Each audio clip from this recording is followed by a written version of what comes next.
brand new banger.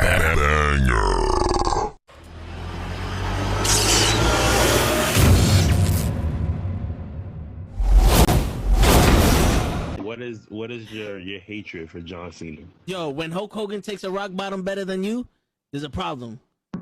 There's a problem. My man. All right, so give me the camera. One rock bottom. Yo, no, it's more than that. Show, give me the camera. I got the fucking camera. Kenny, I'm gonna have to do it for you. I'm gonna give you the whole spiel. He came out as a prototype. Whatever. You know, he slaps Kurt Angle. Ruthless aggression. I'm not into that. Whatever. He comes out as a rapper. I'm like, okay, all right, I could dig it. You know, he's from Boston, so that's a strike. You know, us New Yorkers, we don't fuck with Boston too much, but you know what? I'll look over that. He's doing his thing. Something original. Some I could, you know, there's something different. It's entertaining. Comes around, and my man has a choice between The Big Show, Kane, or Shawn Michaels. And he gives the most pussiest promo I've ever heard in my life. I will never forgive this. And he's on some, well, you know, I don't want to fight The Big Show because, you know, he's a huge guy, and, you know, you got the Big Red Machine who wants to fight him, and Shawn Michaels is a legend. Fuck that, bro. You already beat all these motherfuckers already. Her return on SmackDown.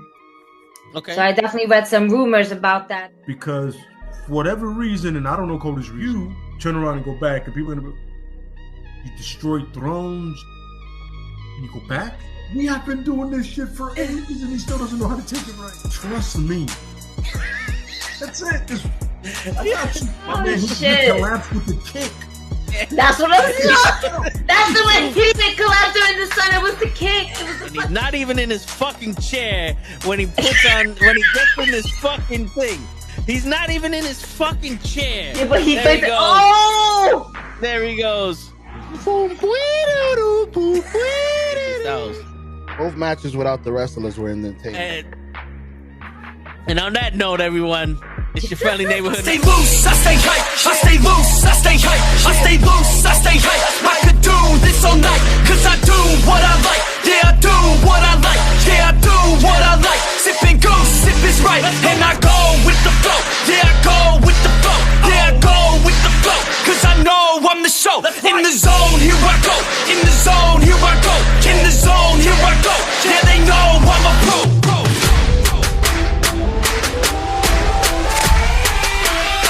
Let's go, let's go!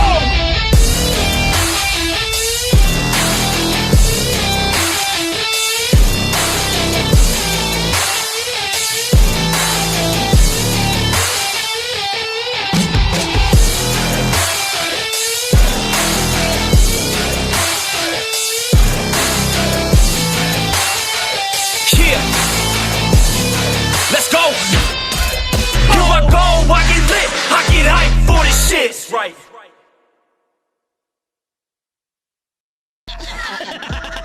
Word. He be like, I got a left elbow and a right elbow. I can break your face with an any elbow. Make sure that you get elbowed in your elbow with an elbow. Got the arm ball, get the phone ball, get around with the bomb and the bomb ball. Daddy's gonna take you to Jersey Shore. Yo, what's fucking going on, everybody? It's fucking Thursday night, and you know what that means? Horch's come and invaded the Wrestling with Knuckleheads fucking podcast. We said it live. Fuck. Oh, yeah. We out here. I'm about to fuck shit up. Hell yeah. Now, give me a second, because my shit's fucked up. I got to refresh the page. So, y'all go ahead, talk. Oh, shit. That's it. He's going to leave us what up, alone my with boy, no Ray? credit. What's going on, Hoach? See, this is what happens. I invaded one episode of sports, and now we got Hoach here on the wrestling. That's it, baby. We cross promote here. You gotta tune in every week, folks. You never know what member of the cast will show up with. That's it.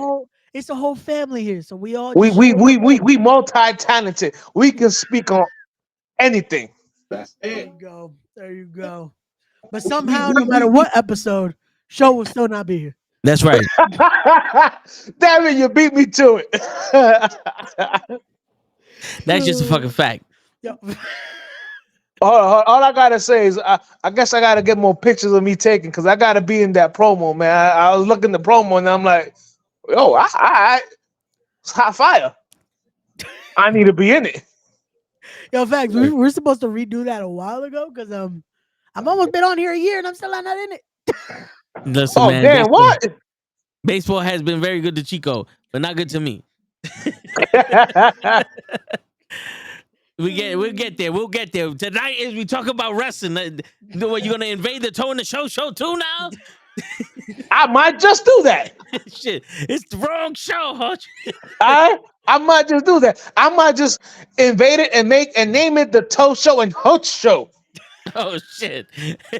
Damn, he already kicked me off the show. That's it. That's it. Be there no more. You know, Hutch is looking at you and he goes, "Look at you now. Look at you now." I'm sorry. I couldn't fit Ray in there. I mean, I just couldn't. Oh man, he's going. I mean, don't show up. I mean, Toe Show and Ho just flows. You know what's gonna happen, Toe? He's gonna throw me multiple times, shoulder first into a bus, but I'm gonna start bleeding from the top of my head. Yeah. But listen, it's probably gonna be just the Toe, the Hutch, and Ray show because we all know show don't show up. That's basically what the Toe in the Show with Ray has become. It's just me. My man be on vacation and still be late. Yo. Yeah, let me tell you something. Ray just made mention to it, and I want to just say one thing. I watched the Mike Ortiz probably the interview, right? And he said there was 2 people leaving AEW for WWE, and one's already there. Confirmation. Monday Night Raw just confirmed Jon Moxley's coming back. Because if Cody Rhodes can start bleeding from his head when his shoulder hits something, Jon Moxley's coming back, baby. They got his powers. Also, we just signed another person to Diamond Championship Wrestling. Because who the fuck is Mike Ortiz? Isn't that Mike Santana? Well, you just you want to come on this show? You fucking Mike Ortiz, all right? You just merged both members of Proud and Powerful. If you want to be Mike Santana, you got to come on the Knucklehead show. You got to come on the Wrestling with Knuckleheads. That's when you really become somebody. All right? Anybody can go on his show, ask questions, answer questions. Man, ain't nobody can come over here and be prepared for the 6 random questions of the day. Huh? Well, you can't is Moxley going back to WWE? No, I just made that up because Cody Rhodes started bleeding from his head after getting thrown in a bus by the shoulder. Well, you know, now that McMahon is not in it, and with the group that bought, I guess, WWE, I mean, it looks like they're trying to go back to more mature kind of audience. Yeah, for real. I mean, like I just saw Cody's promo from last week. I mean, not last week, from like 2 weeks ago. I was away, and he called The Rock a limp dick bitch. I was like, whoa. Yeah. And the Rock over here on something. This is what happens when you fuck with the bloodline. I was like, oh shit. How does that take place? A little more edgier. We're still bleeping it out, so it's not full on. Well, wait until Netflix gets it. That's gonna be the funny part, because that's what I want to see. Are we just gonna make the full jump here? Yo, we're gonna see some titties. We're gonna see some titties in Netflix. No, you gotta say it right. All right. Go ahead. How titties, puppies. I don't think we're gonna get that, but listen, man. We're gonna get that because not for nothing, but forget Tiffy time. I need some titty time. Word. It's been too long since the cat's been out there. Oh man. No. Shit, it's titty o'clock. And Gigi's not gonna be here tonight, so I can say shit like that. Oh shit, yeah. We always unsupervised. It's just us. That's right. Oh damn. That's right. This is the Toe in the Show and the Hutch and the Ray and the Wrestling with Knucklehead show. We're gonna be reckless. Mike Ortiz show. Come on, Mike Ortiz, get over here. I wish you fucking would, Ray. I wish you fucking would. Clip this, send it to him, and let him know I'm serious. I'm serious about this. He's gonna be pissed because you keep fucking up his name. I'm not fucking up his name. That might not be his name, but that's the name now. Right, so he's gonna be in the Hall of Fame as Mike Ortiz. Yo, not for nothing. Not for nothing. Because I'm watching last week's Raw. I mean, I just watched the last week's Raw because I was away, and I'm actually in the process of watching last week's SmackDown. Yeah. Bro, what is the WWE doing with the OC? Pretty much Everybody, nothing. everybody in that faction is just losing. It's a joke. Mia Yim, I don't give a fuck what name they changed. What name they changed her name to? Her name is Mia Yim. Yeah. You know what I'm saying? They got her losing.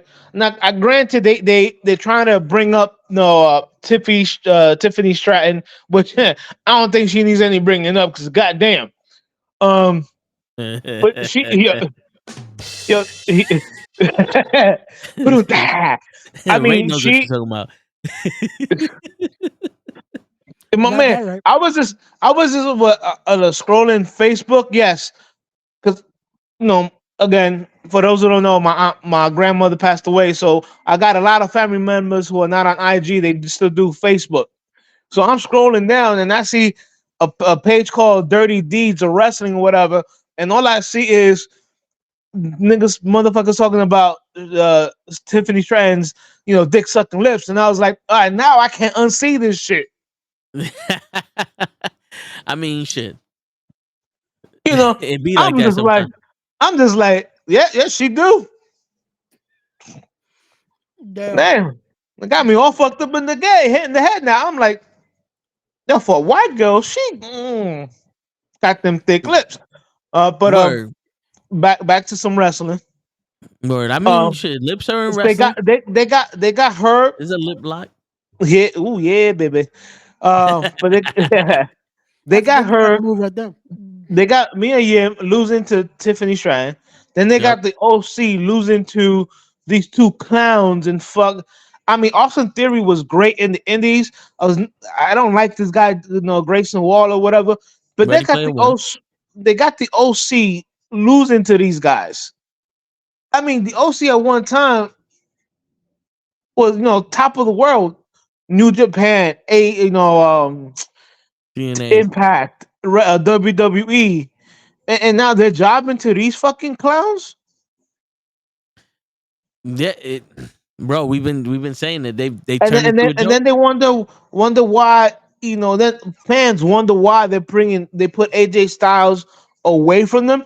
I'm pretty sure AJ Styles doesn't want to be away from them, but AJ Styles' character is going in a different direction, so of course they got to break that up. But come on now, when they're pairing, like they get a nice reaction.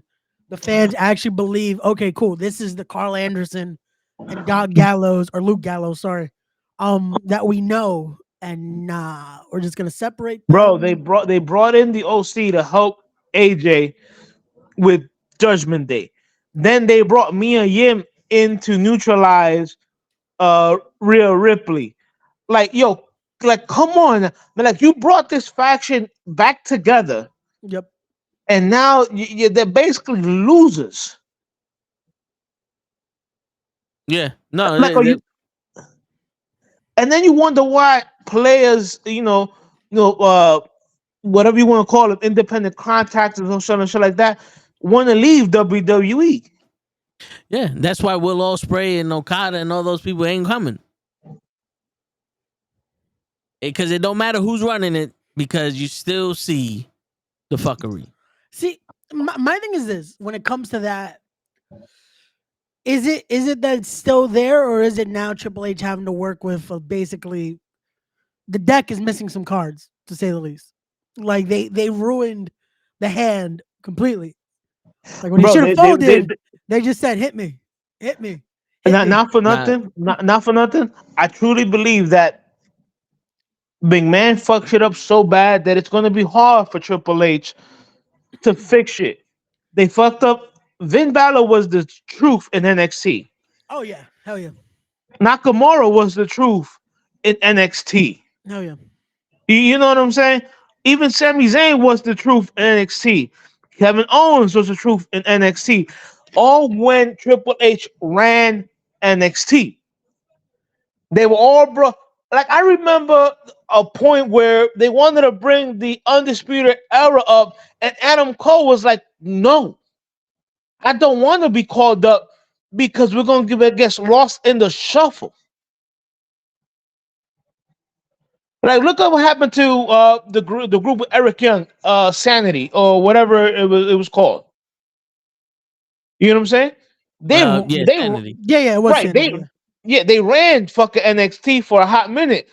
They come into the main roster, and they're getting bitched out. yeah. It was legit a complete polar opposite of what they were. Like when you saw them in NXT, and that was all groups. Like in NXT, they had a nice reaction to it. That's where you saw Triple H had the ball rolling with that and made it into something great. Then the minute Vince touched it for a bit, we get why is everything neon all of a sudden? 2.0. Bro, Like my man. A You know, unicorn vomited on it. I mean, he's big Bill now, but you know, Enzo and Cass were money with Carmella and NXT. yep.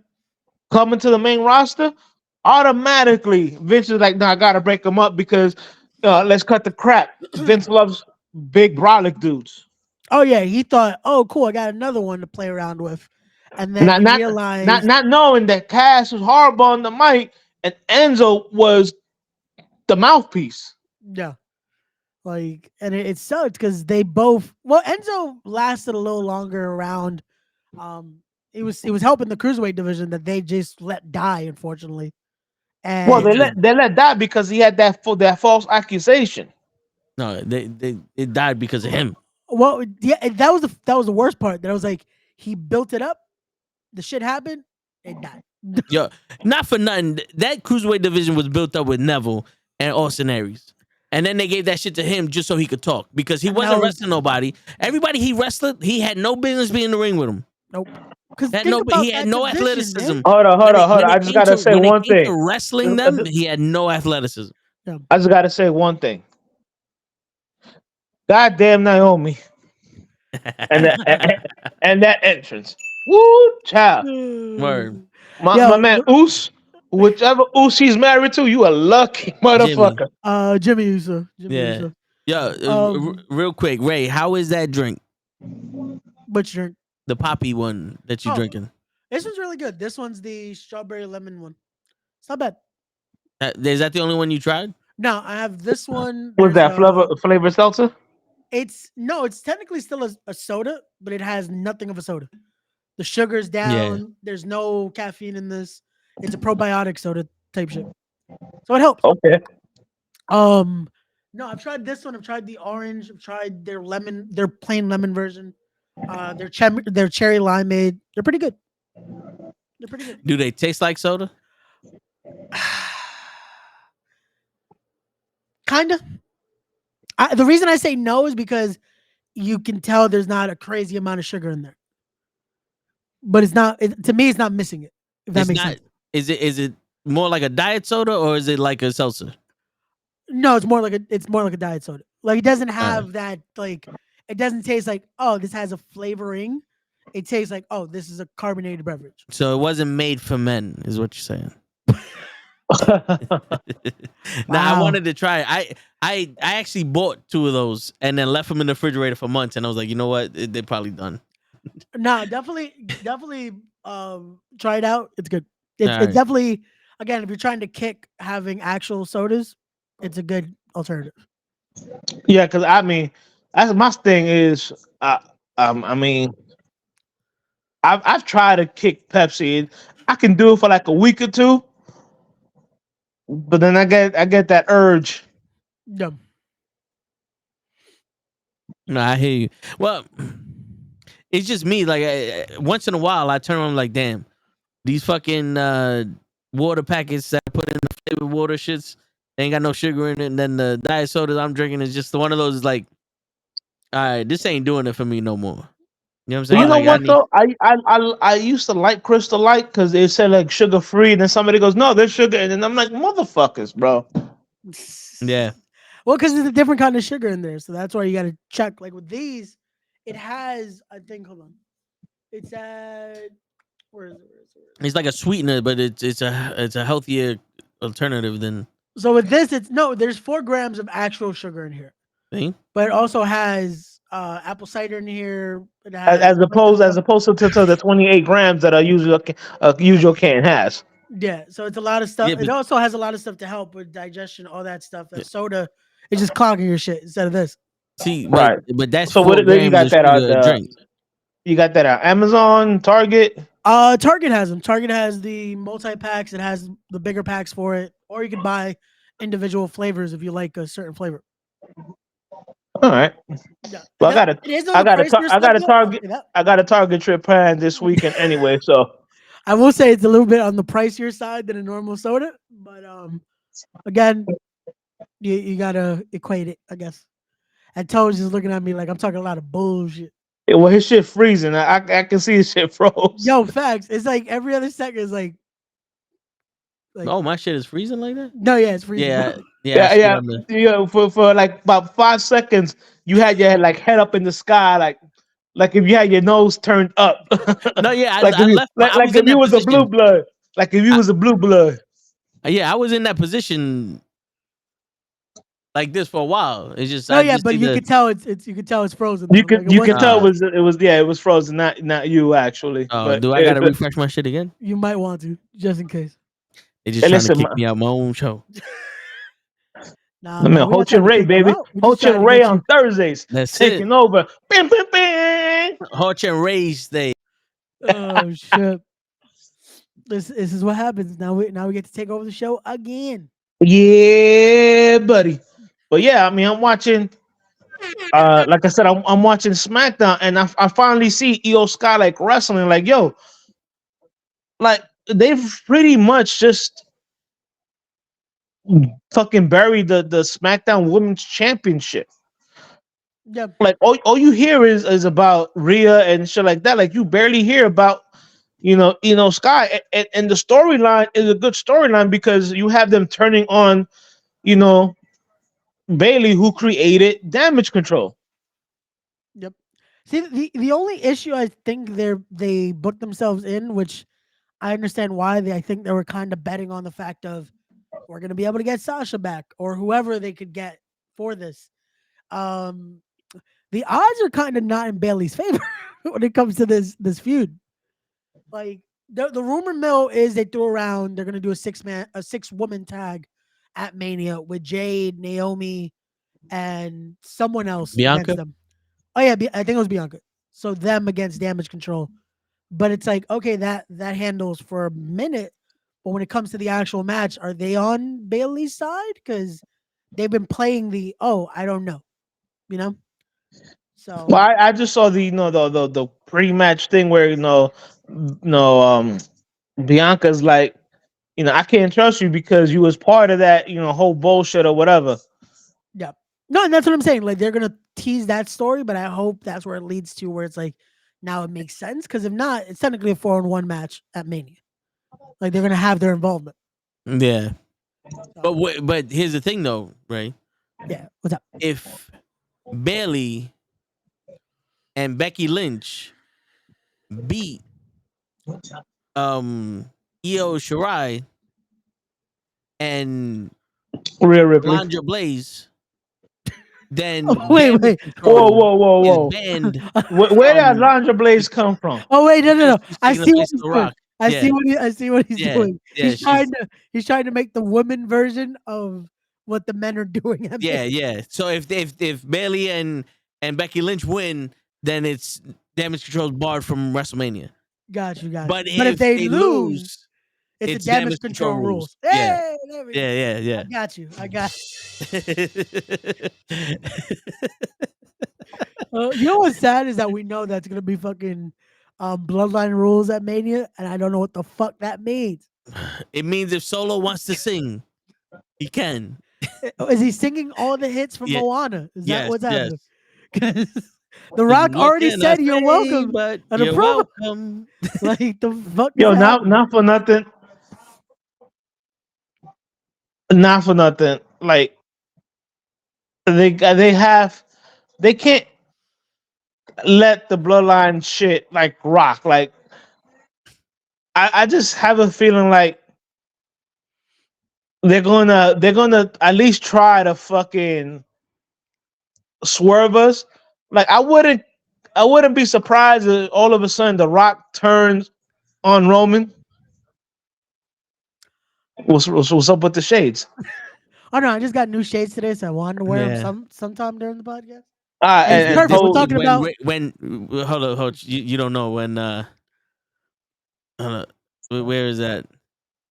It's not here. Oh shit!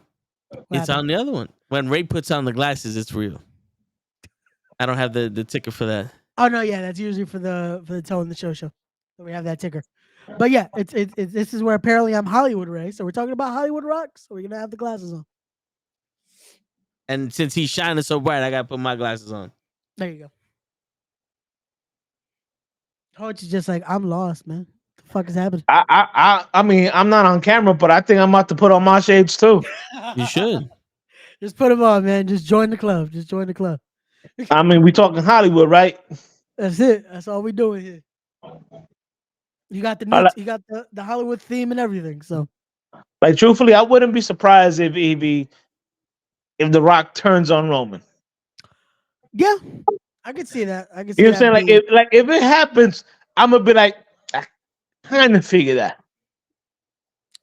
My thing is I think it has to happen night 2. Like it has to happen during the title match. Like that's how Roman finally, as much as that would kind of tarnish the ending of this reign. Well, like, no, I don't think it happens night 2 because I mean, because then then Cody can't really finish his story. That's a good idea. We shouldn't have him finish his story. We should have The Rock cause Roman Reigns to win, and then right at the end when he's holding up the one, he rock bottoms Roman Reigns, and then he goes, "I'm the head of the table." Yeah, like I can I can definitely see that happen in like that scenario. Yeah. You know what I'm saying? I just, it's just your glasses now. It's just like one of those. I can see that. Like it's just like one of those things. Like if it happens, I'm gonna be like, not surprised. No, I hear you. You know what I'm saying? Like sometimes it looks a little bit too predictable. Yeah. But all right, so speaking of this storyline, what are your thoughts on the final boss gimmick for The Rock? Because it kind of feels like that this story is going to go from Cody versus Roman to Cody versus Rock. Right. Well, you don't call yourself the final boss and not be the final boss. But that's the thing. It's like, okay, so when would we get that?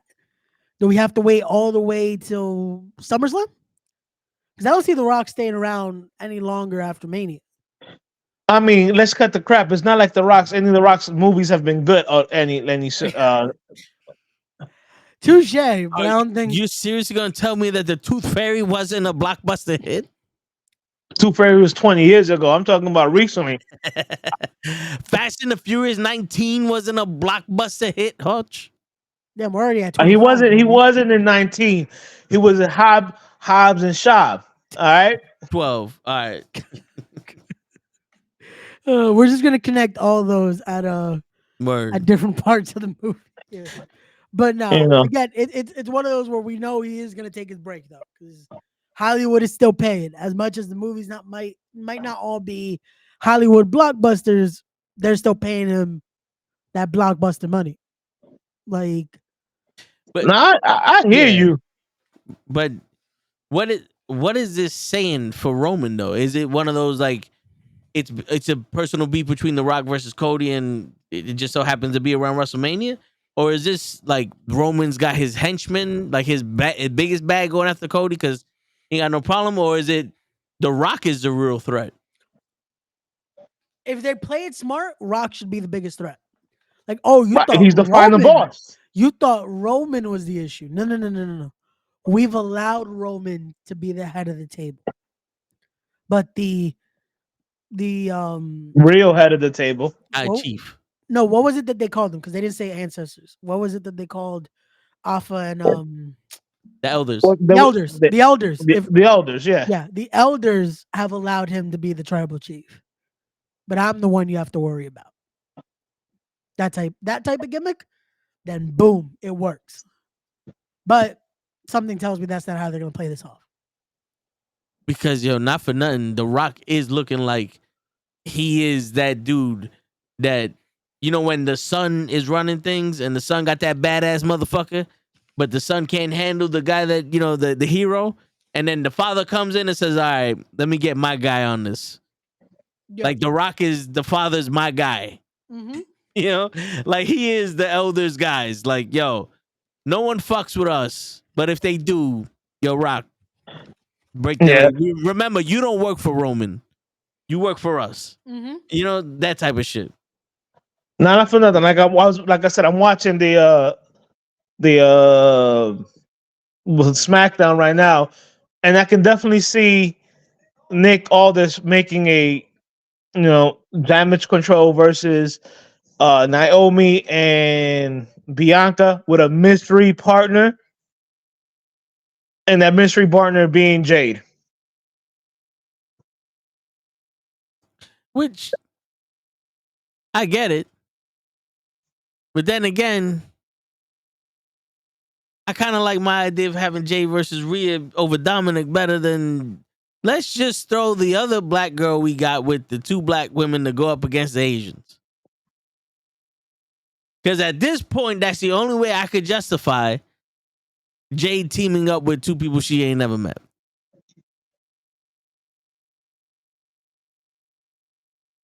I don't know, man.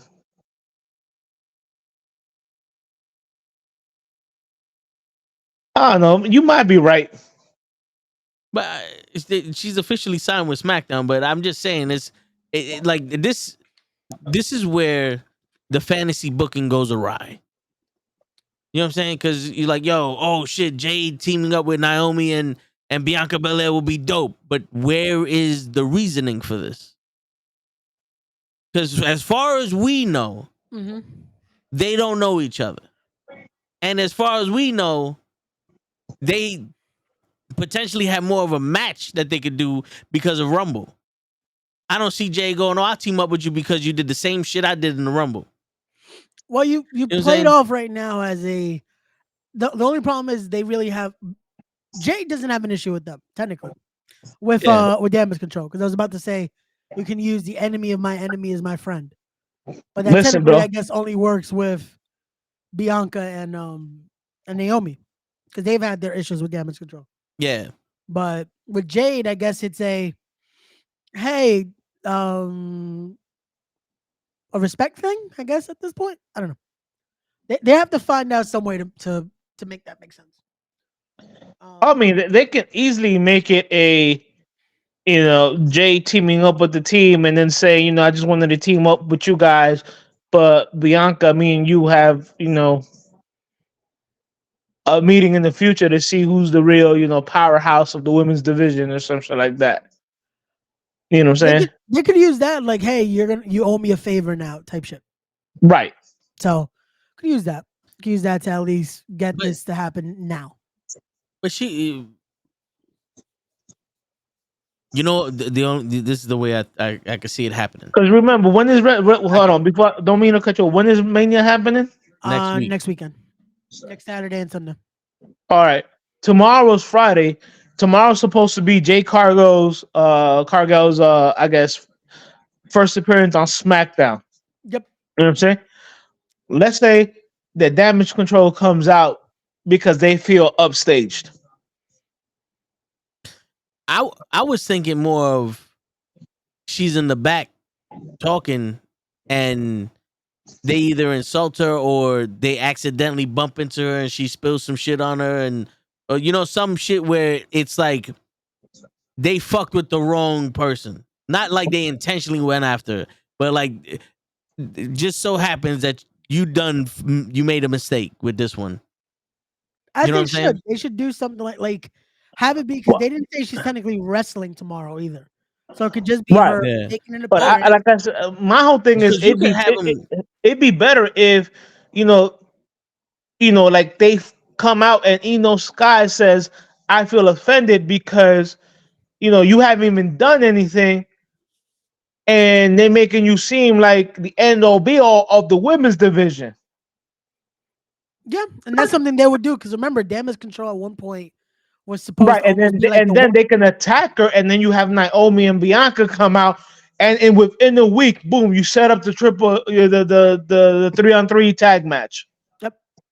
Yeah, but so close to WrestleMania. They've done it before. No, but I'm saying like for them to be like, oh, let's go after this girl, so close to WrestleMania makes no sense. As opposed to if they were in the back and they jumped Naomi and Bianca, and one of them says something to their, or she just sticks her nose in their business. Well, you could also do this. You could excuse have me, it be, people. It's Stiffy time. I'm watching SmackDown. It's Stiffy time. It could be the thing of, let's say Jade's going out to cut her promo, like the big welcome to SmackDown, and they be out in the cut. Have them meet in the back, shoulder tap, like okay. She goes out. That now gives them a reason to interrupt. It's 3-on-1, 4-on-1 scenario. Then you could have the save happen with Naomi and Bianca. But I wouldn't want it in the ring though. I want this to be in the back. Listen, you can do it in the back. You could, but I feel like they're gonna have Jade show up in the ring because we need to have. That's not a real debut. If she's just, hey, I'm in the back. What about what Toe was saying is while she's coming out to the outside, while she's coming to the ring for her interview, they bump into her. Oh no, that's what I'm saying. It happens in the back. That's where that chest to chest, like that fucking shoulder check would happen in the back. You could have two things where it's we live out your thing. Jay comes out because she gotta introduce herself somehow. Yeah, right. That's what I'm trying to get. Like by the way they announced it. Either one, her promo is interrupted by Damage Control beating up my Bianca Belair and Naomi. Yeah. And now Jade is like, yo, you interrupted me type shit. You know what I'm saying? Yeah. Or two, Jade leaves the ring. She finishes her promo. And in the background, you have Damage Control sitting on the shit going, oh, that was good. Like taunting her. Like she's walking past the gang. But Eno Sky territory. Oh, you still got Eno Sky talking about that was nice and all that, but I'm still a head bitch. Yeah, like checking her straight out. Almost give her the golf clap, like, oh. Yeah. Oh. But you're not good enough. You know what I'm saying? Because like I said, I don't want this shit to be in the ring. Because then you're gonna have the Bianca song playing and Naomi song playing. Well, I would rather have Jade save them than them save Jade. Okay, so let's play my scenario out, but let's do the role reversal. Let's reverse things here. Instead of it being Jade shoulder checking, no, you technically could still. Here we go. Because maybe let's make that match happen. Let's say they do this tomorrow. Somehow, Bianca and Naomi face Kabuki Warriors tomorrow. Don't think that's happening, but I'm going to throw that out there. All right. And the same thing happens, though. Jade still shoulder checks, and we're thinking, oh, later on we'll get a segment with her. During their match, Bianca and Naomi get jumped. You then have Jade make the big, powerful save. Leads to, oh, you want to play the numbers game, blah, blah, blah. Cut the promo, boom. WrestleMania 3-on-3. And we get the match. Okay. Now, your scenario works, but the match that they just announced is Bianca Belair versus Dakota Kai. So it wouldn't be a tag team match, but you still have that scenario on the board now. Okay, so a match like that is happening tomorrow. Yes. Okay, so kind of what I was saying, just now make it a fuck, but now, okay. Because this is where I'm getting at. Yeah. I don't think Jade saves them. I think Jade comes out and they taunt Jade. And then they beat the shit out of Bianca and Naomi. Okay. And it's one of those things where it's like, oh, I see the way the water's flowing. Okay. You know what I'm saying? The reason I'm saying that is because usually that's how you get that big like, oh, now we have the odds are even type shit. Yeah, and boom, that's at the but the thing is, like, we still have a go home show. This Friday isn't the go home show. You know what I'm saying? Yeah. So if we do that, we can possibly save where it's Naomi versus Bianca versus the rest of Damage Control. Yeah. And then Jade comes out to be their equalizer at WrestleMania. Yeah. I don't know why. No joke. I thought tomorrow was the go home show. because Raw next felt week, like a go home show. Yeah, it did. Yeah, because technically, this should be the go home show because it's WrestleMania week next week. Yeah, right. So it's like because technically SmackDown's not a go home show. SmackDown's an extension of WrestleMania. Yeah, because that's what they'll do. The Andre Battle Royal. Yeah. They'll do the what's it called? Hall of Fame. They'll do the Hall of Fame. They'll do the Mae Young Battle Royal or whatever. Yeah. Is it still a Mae Young one? Because I know they switched it. To be honest with you, I don't even know if they do that, but because it was not the Mueller, the May. No, yeah, it was the Fabulous Moolah at one point. They switched it after all that allegations. The controversy came out. Yeah. Right. So yeah, at this point, I do believe it's the Mae Young, but I think they might stop just to do the classic whenever they do it once in blue. So yeah. I'm trying to look, man. Like either way, I have a feeling like they're gonna, or even if they don't make that match between Damage Control and Naomi and shit like that, like let's say Eno Sky comes out with Damage Control because you know she's gonna come out. Yeah.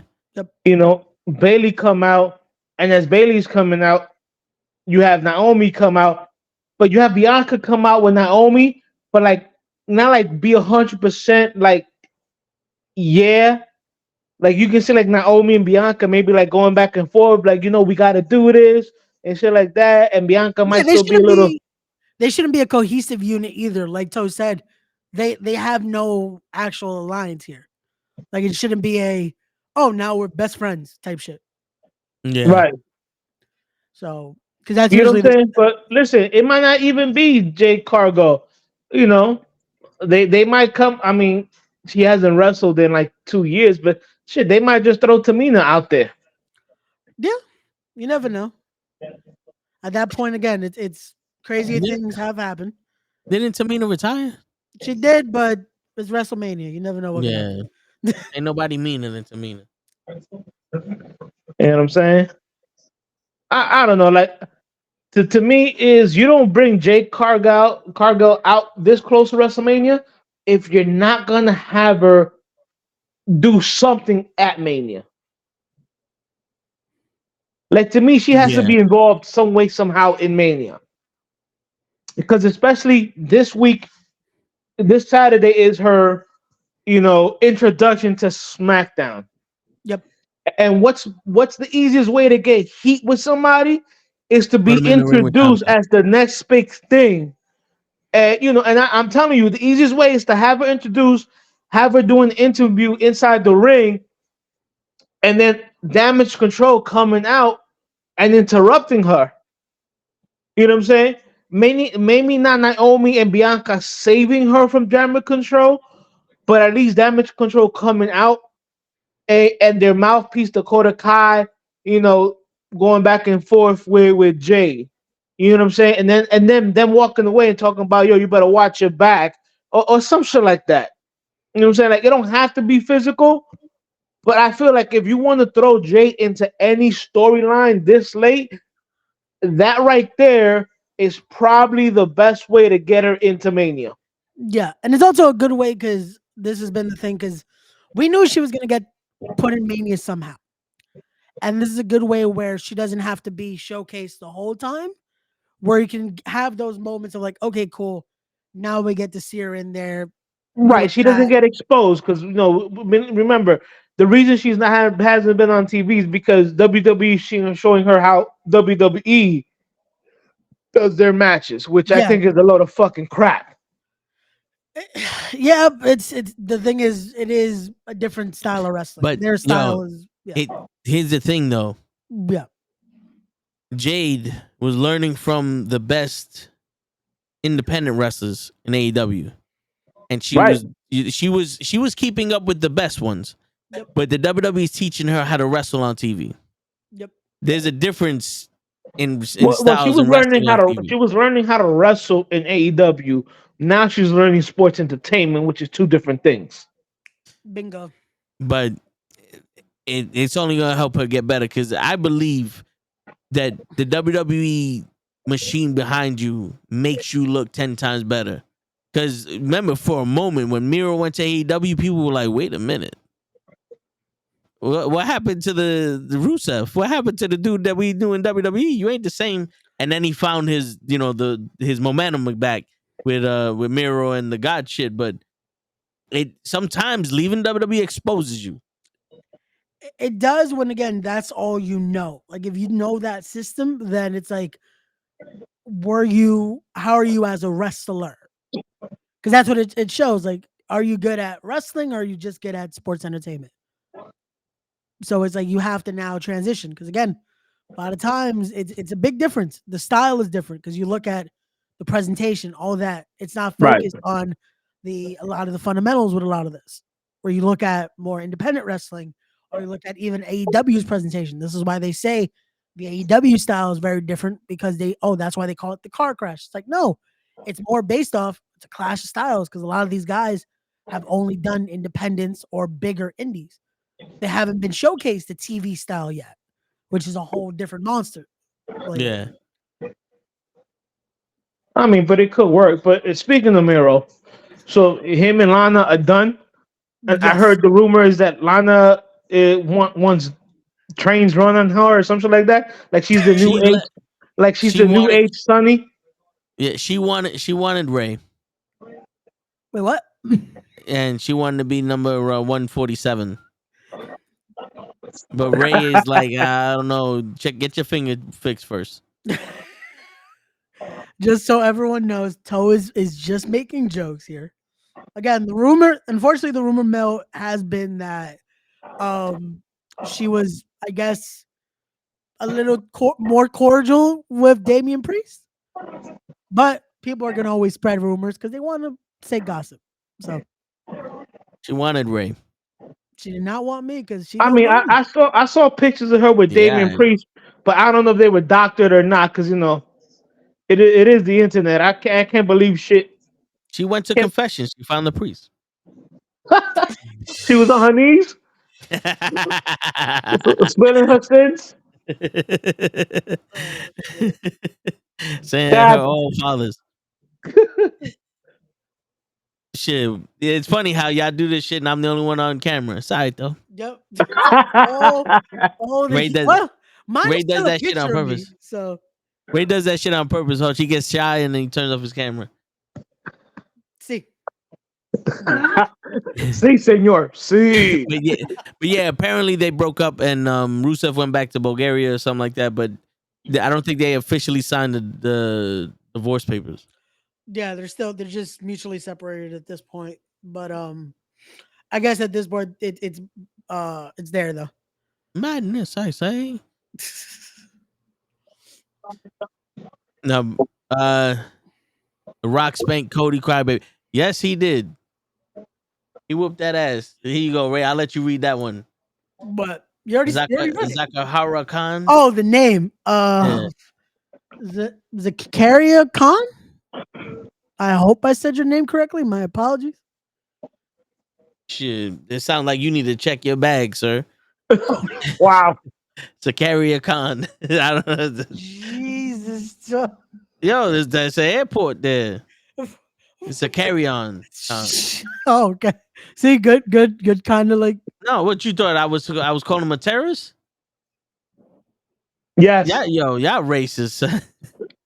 I'm gonna pull a fucking CM Punk when Seth Rollins came out on Monday. Just start fucking banging my head.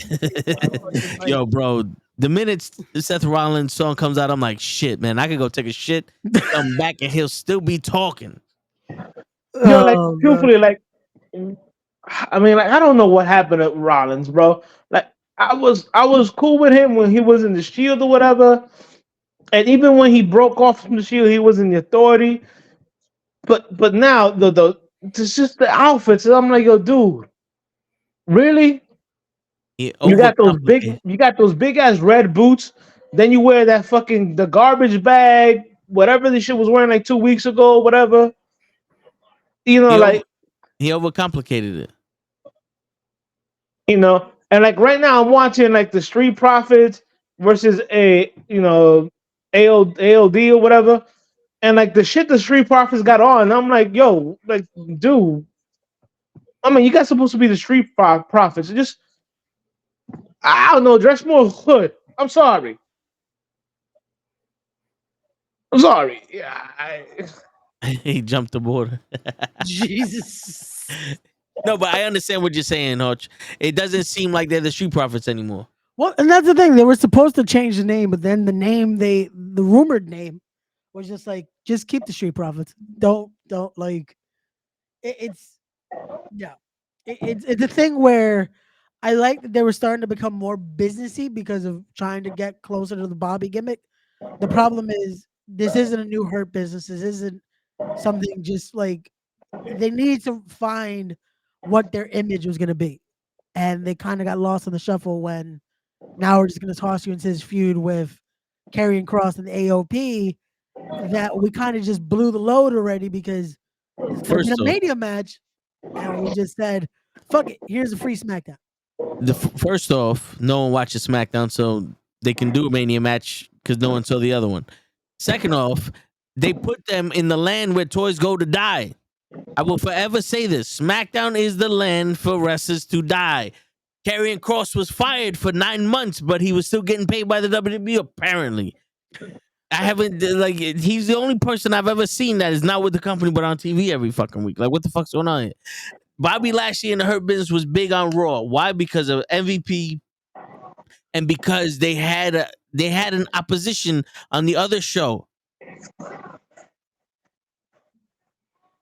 I'm brown, Ray is brown. Can Browns be racist against each other? Well, ask Ray. I don't know, man, because I'm not. Oh, you what Ray. is your name, sir? Why you saying my name, motherfucker? I'm toe tags. I just noticed it said we're both Ray. I'm like, Hoach, you want to be Ray too? Nah, I'm good with Ray. I'm toe tags. This is Ray. I'm toe tags. My bad, but he's still racist. But I'm brown too. Yeah, he's brown in real life, but black in the screen. But yeah, I think with the Bloodline was the main group. Then you have Damage Control, and then you have it's like, yo, there's too many groups here. No one gives a shit. No one gives a shit about somebody that's not even gonna fucking be important on this. You have Raw. I think put them against somebody. I think that's the main reason why they brought Jade in, because he's an individual. I think that's another reason why they brought Braun Breaker in, because he's an individual. You know what I'm saying? Like they have too many factions on SmackDown. Yeah, the LWO, the League of Phantasma, fucking the Pride, Damage Control. It looks Chinese. It's because he got red hair. Wow, I am.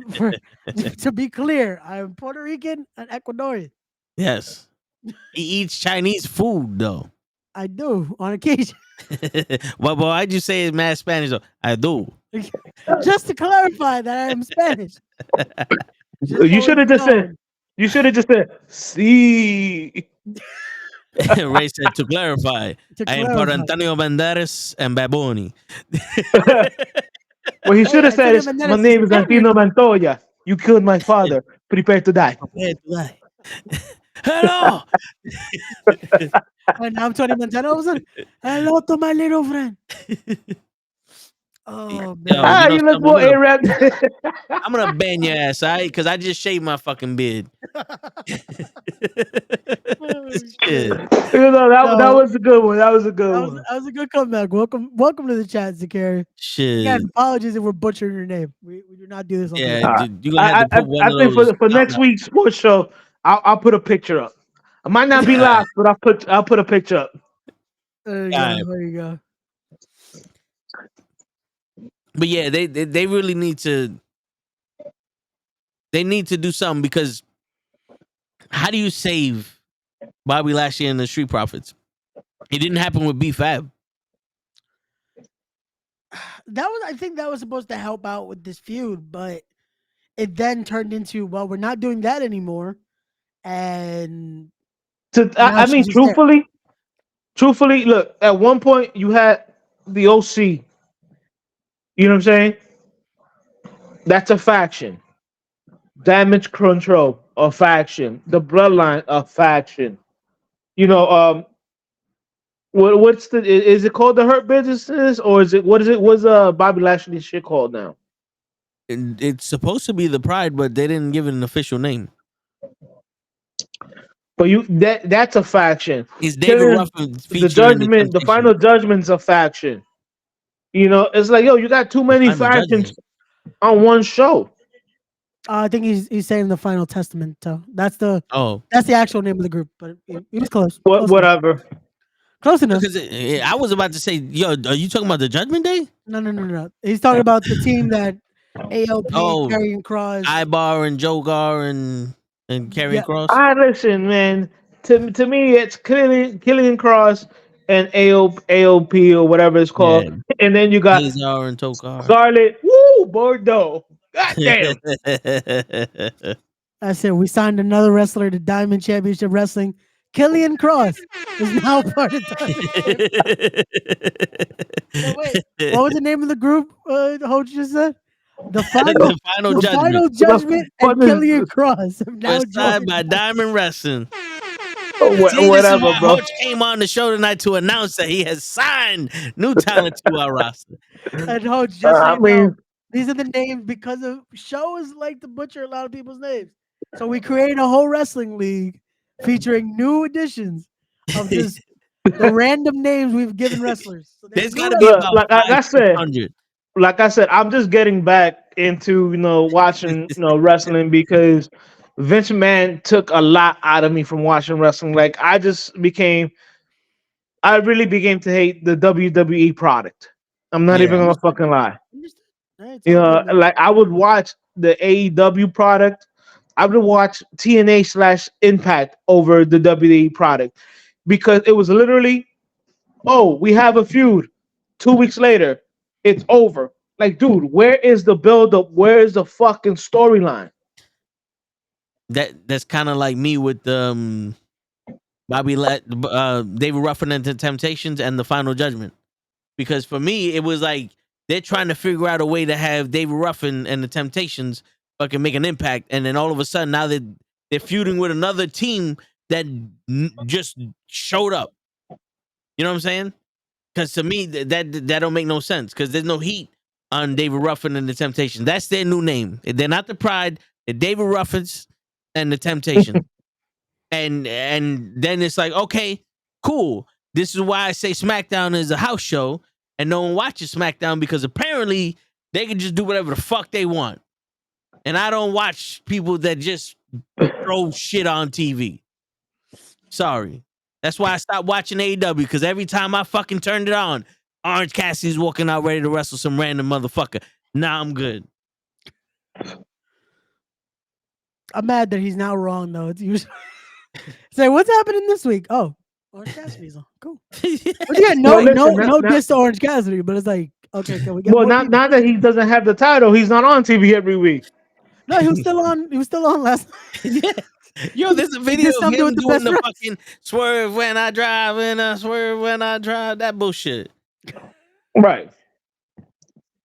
But he wasn't by himself. He was like in the 3-man match. Because there's a tournament that's going on for the tag team titles. Him and what's his name? Jabroni #1, Max Calloway, Aaron Brockovich. Whatever. Tony I got a question for you guys. Jay lost her title to Chris Statlander. Right. Who's a hottie in her own right. And then she goes and she loses it to Tony Storm, was it? No, she lost it to that's the TB. The TBS championship. Julia Hart. Julia Hart. That's right, Julia Hart. Yeah. Like not for nothing. I like Julia Hart, and she's come a long way, and she's still young. But don't you think it was a little bit too early to put a title on her? Especially, you just had Chris Statlander beat somebody who was undefeated. I think that they tried to push Julia so quick because of the push. Let's cut the crap. House of Black Let's cut the crap. She's a hottie. Well, no. Also, she with House of Black, she got a lot of heat, and then House of Black basically disbanded because of Aleister Black had mental issues, or he wanted to get his quality of life better, or some shit like that. And I think it was one of those, let's try to. Or maybe he just got tired of Selena Vega fucking other niggas. You never know, but it was one of those things where I did that on purpose just to see Ray's expression. Yeah. Well then, I think they did a spin-off Ray, of House do you of have Black some inside information, Ray? That is an off-air conversation. No, come on, Ray. Hollywood Ray is back. Hey, I got you. Ray, I got you. all right, Hold all right. on, Do we plead the 1, 2, 3, 4, 5 fifth? I plead the fifth on this one. I got you right now. If you want the scoop, call 1-800-NuKKle Hotline, and we will give you all of the live action data and scoop behind the scenes that no one knows about. And if you want a sunny calendar, go to knucklehead.com. There isn't one there, but there's shirts. You can buy one. Trust me. I was about to say, wait, there's a knucklehead.com? Yeah, there is. Oh, shit. I did not know that. Yeah. That's horrible. I'm part of the Knuckleheads, and I did not know there's a Knucklehead. Yeah, knucklehead.com. I'm trying to revamp the website, but there's a website. There's all the shirts that I wear that say Knucklehead on it are for sale on that website. Literally that and more. There's like 140 different shirts that you can buy. Speaking of which, I gotta go grab my shirt from you. I'll just pick it up when we go to the event in April. It's cool. Yes. Remind me, because I have it here. It's just remind me to bring it, because I was like, when I went to hang out with Jeezy for her birthday, I had the pin, and I'm like, all right, I'm gonna grab a pin right when I leave. I leave the house and said, fuck, I forgot my keys. Pick up my keys, left the pin there. Okay. That's all right. At least next time, don't forget Gigi's Jameson. All right, don't get bitch slapped. Yeah, Ray. What I gotta do? I gotta be the next event we going to. I'm commentating. Oh, you see how he just throws that in there? Well, excuse me, Mr. Big Shot. Word. Who do you think you are and shit? Mr. Big Stuff. Woo! Who do you think you are, Mr. Big Stuff? So you gotta throw on the shades when we're doing that. Come on, Ray. My bad. I just took them off.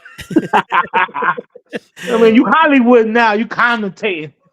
That don't mean you can't have a little something in your little, iced tea.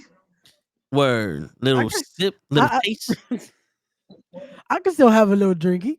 Just no one knows that it's a little more than iced tea in my cup. That's all. Word. I'm pretty sure I've seen those commentators in those shows, drinking from my man, the drunk. What's his name? Oh man, I know who you're talking about. Shit. He brings those pouches. Fuck, what's his name? Yeah. Well, I don't know why. The only one that's coming to my head is the guy that does videos, Tipsy Bartender, but that's not him. I think that is him though. Yeah, no. he does. He puts shit in pouches. No, he does, but it's not Tipsy Bartender. Is the TikTok dude? It's not this dude. Oh, okay. Tipsy. Tipsy. He's Tipsy somebody. He's Tipsy something though. I know it's Tipsy something. Yeah, Tipsy. Tipsy Geek. There you go. Tipsy Geek. There you go. There you go. There you go. I'm pretty sure I've seen a couple of his pouches on the commentator's table. Okay. Yeah. I think you'll be okay, Ray. Word. There you go. There you go. Just in case, I hope no one from Battle Club is watching this. I would not be drinking. I would be drinking solely a undisclosed beverage from an enclosed container. Yo, Ray, you gotta live in the Sack Morris school, okay? Deny. When you get caught, deny more. First off, you're not drunk, Ray. Okay. You just have a lot more courage in you now. Understood. Am I also a father now? You are a father now. How you expect me to reach it? Do you think Home Depot about hire super people? Super baby. Buy a lighter. It's no longer for sale.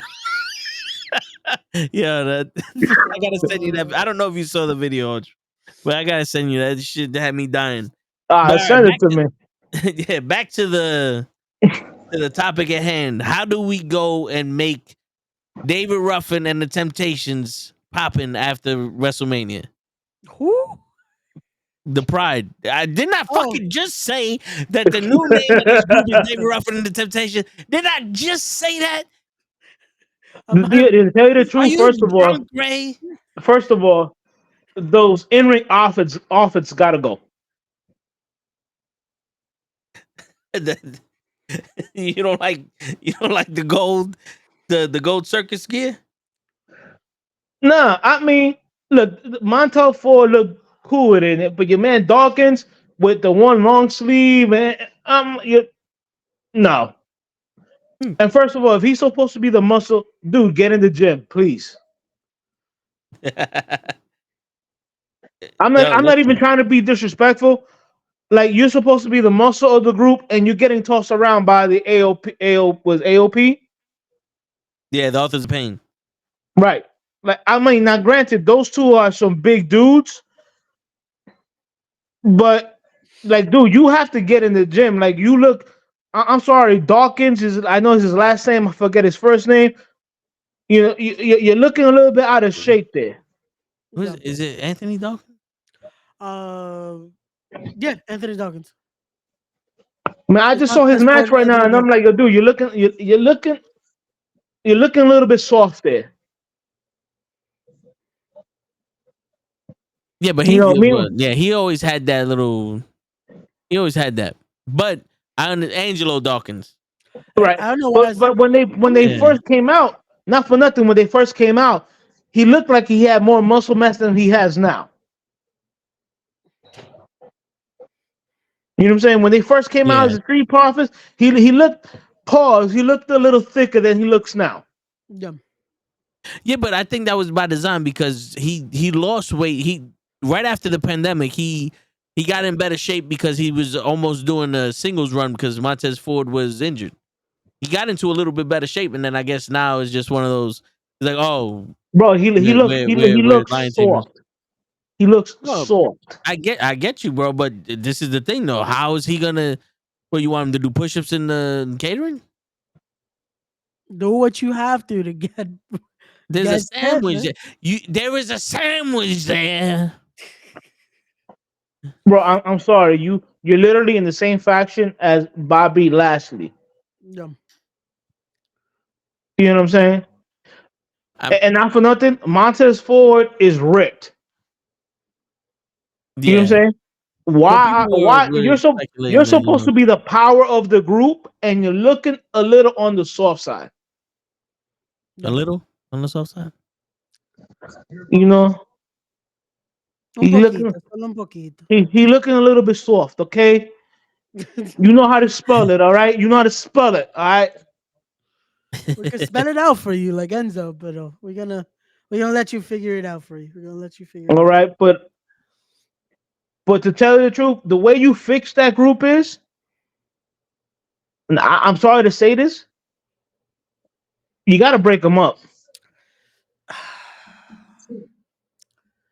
I wish my thing was I was just waiting for them to finally fully go heel, because I still don't believe the Street Profits is heels. No, they're not, because the was it the Final Testament or whatever? That's a heel group. Yeah, that's a heel group. And it was like, if they would have fully gone heel, this group was the possibility of, like, you can make them dominant heels, that they would have been believable to them become tag team champions. And there was a minute, they were right there. That was like, cool. If you would have made them full heels, they would have been better off fighting in the Final Testament. You know what I'm saying? But like right now, I see them fighting the Final Testament, and they're fighting like cave faces. They can find like faces. Yeah. You know what I'm saying? What they need to do is attack them in the locker room or in the back with chairs or some shit. Yeah. You know what I'm saying? I mean, like maybe not. You might not be heels, but definitely anti-heroes. Like do something. Like all I see is the Final Testament slapping them around in the backstreet area, in the ring. Like right now, the match you had it won with Montez Ford doing a schoolboy or whatever, a roll up. Yeah. No, and they had them. They had them right there, and it started with a downfall when they were facing the LWO, and the LWO legit were just like, "Oh, we're killing them." To the point it was a tag. It was 2-on-3, and then that's when everyone knew Carlito was gonna make the save, and it just went downhill for them. Bro, right now they're not believable as a heel faction. No, they're not, and they almost had it. They were there, and then it was just like, nope, we never picked up steam again. And now with the Final Testament, it's like, no, they're the heels in this. Right. You know whose fault that is, right? Oh. Montez Ford's. How's that? Because he comes out with all that energy. Okay. He never changed his persona. Listen, let me tell you something. If Montez Ford, if they can make him a little bit more arrogant, he'll be believable. Bobby Ashley is believable being arrogant. Angelo Dawkins, he's not believable right now. And I think right now that's their weakest link, because even that big bitch that they have with the long redhead braids, she looks more believable as a conceited bitch than Dawkins. You know what I'm saying?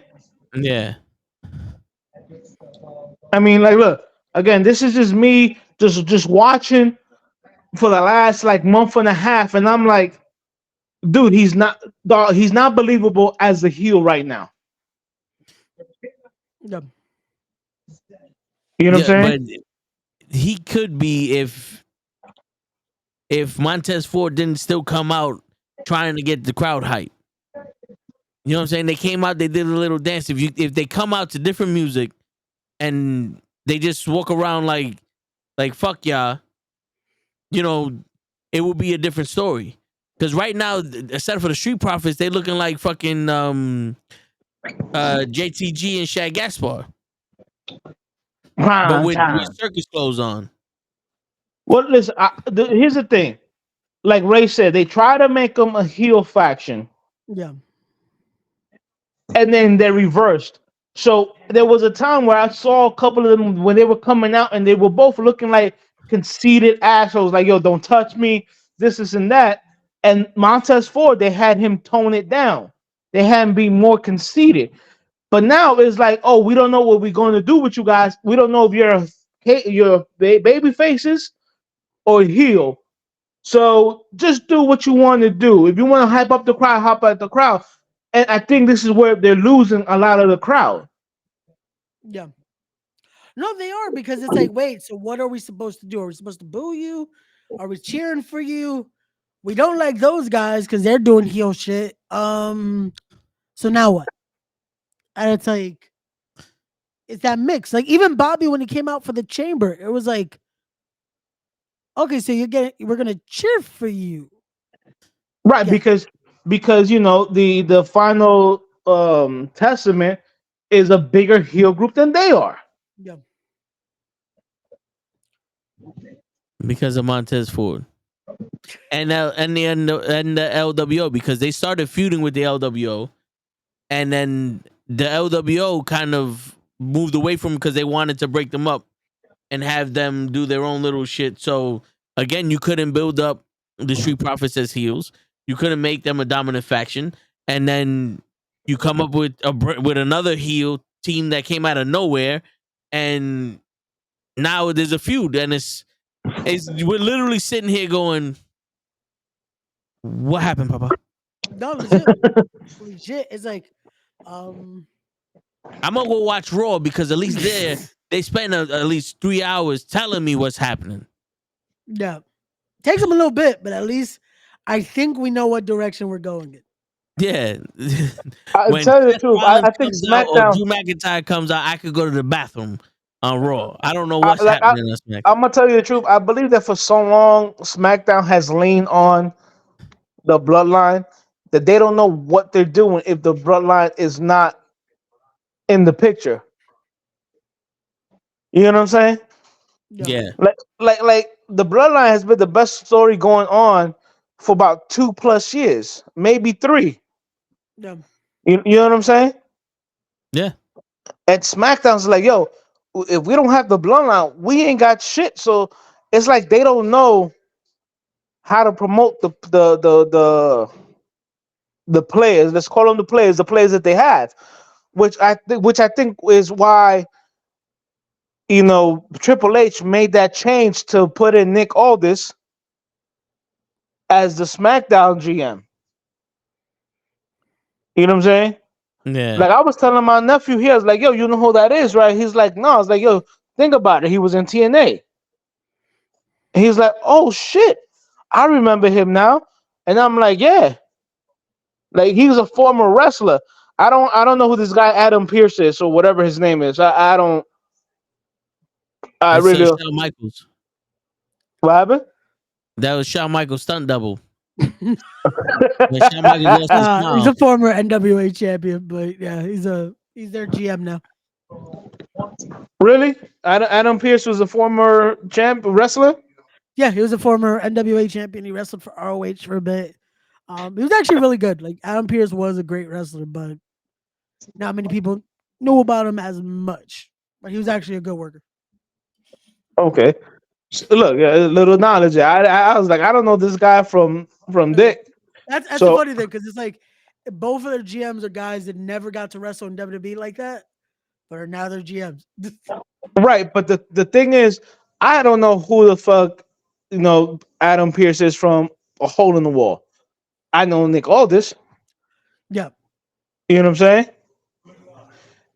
And whoever don't know, he was in the main event Mafia in TNA, whatever. He was the NWA World Champion. Yep. He's the one that's banging Mickey James. He's the one that wrestled Cody Rhodes and All In. Yep. You know what I'm saying? Like The I NWA know who he is. You know what I'm saying? Like I think they put him in that thing because they're like, okay, his face is more recognizable. People seen him. They might be able to respect him a little bit more than Adam Pearce.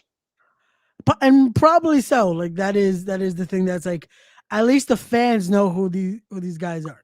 Like, right. Well, we all know that Raw is a flagship show, so it really doesn't take a good GM to run Raw because the bigger talent is on Raw. Yeah. They're not really there to see the GM of sorts. Is more of just, okay, who's on the show itself. Cool, right. These guys here. Raw was built on defiance of authority. Yep. Of course. And when you have a GM that tries to assert his authority but can be defied, that's what makes a good GM for Raw. Nick Aldis can't be that general manager, that GM on Raw because his stature's too strong. Who's gonna fuck with him? You know what I'm saying? That's why on SmackDown you can do it where you don't fuck with the GM on SmackDown because Stephanie McMahon was the GM on SmackDown, Teddy Long was the GM on SmackDown, and Paul Heyman at one point was the GM on SmackDown. There was a lot of people that asserted their authority and no one defied them because if you did, you're wrestling the Undertaker. Nope. It's the go 1-on-1 with the Undertaker. Yeah, but that's what it was. DX made Raw the way it was. Austin made Raw the way it was, and they still have that platform. They still have that step-by-step guide for Monday Night Raw. The problem is now it's commercial, and then Seth Rollins comes out 40 minutes later, go back to commercial, entrance, commercial, match is over. Drew McIntyre comes out, Seth Rollins comes back out, commercial, Cody Rhodes ends it. Right. We forgot a few more commercial breaks in there, but you got the point. Yeah. And the sad part is, like, this is not hyperbole either. Like, you can watch every week. We do the Raw watch along, and we guess. Like, okay, cool.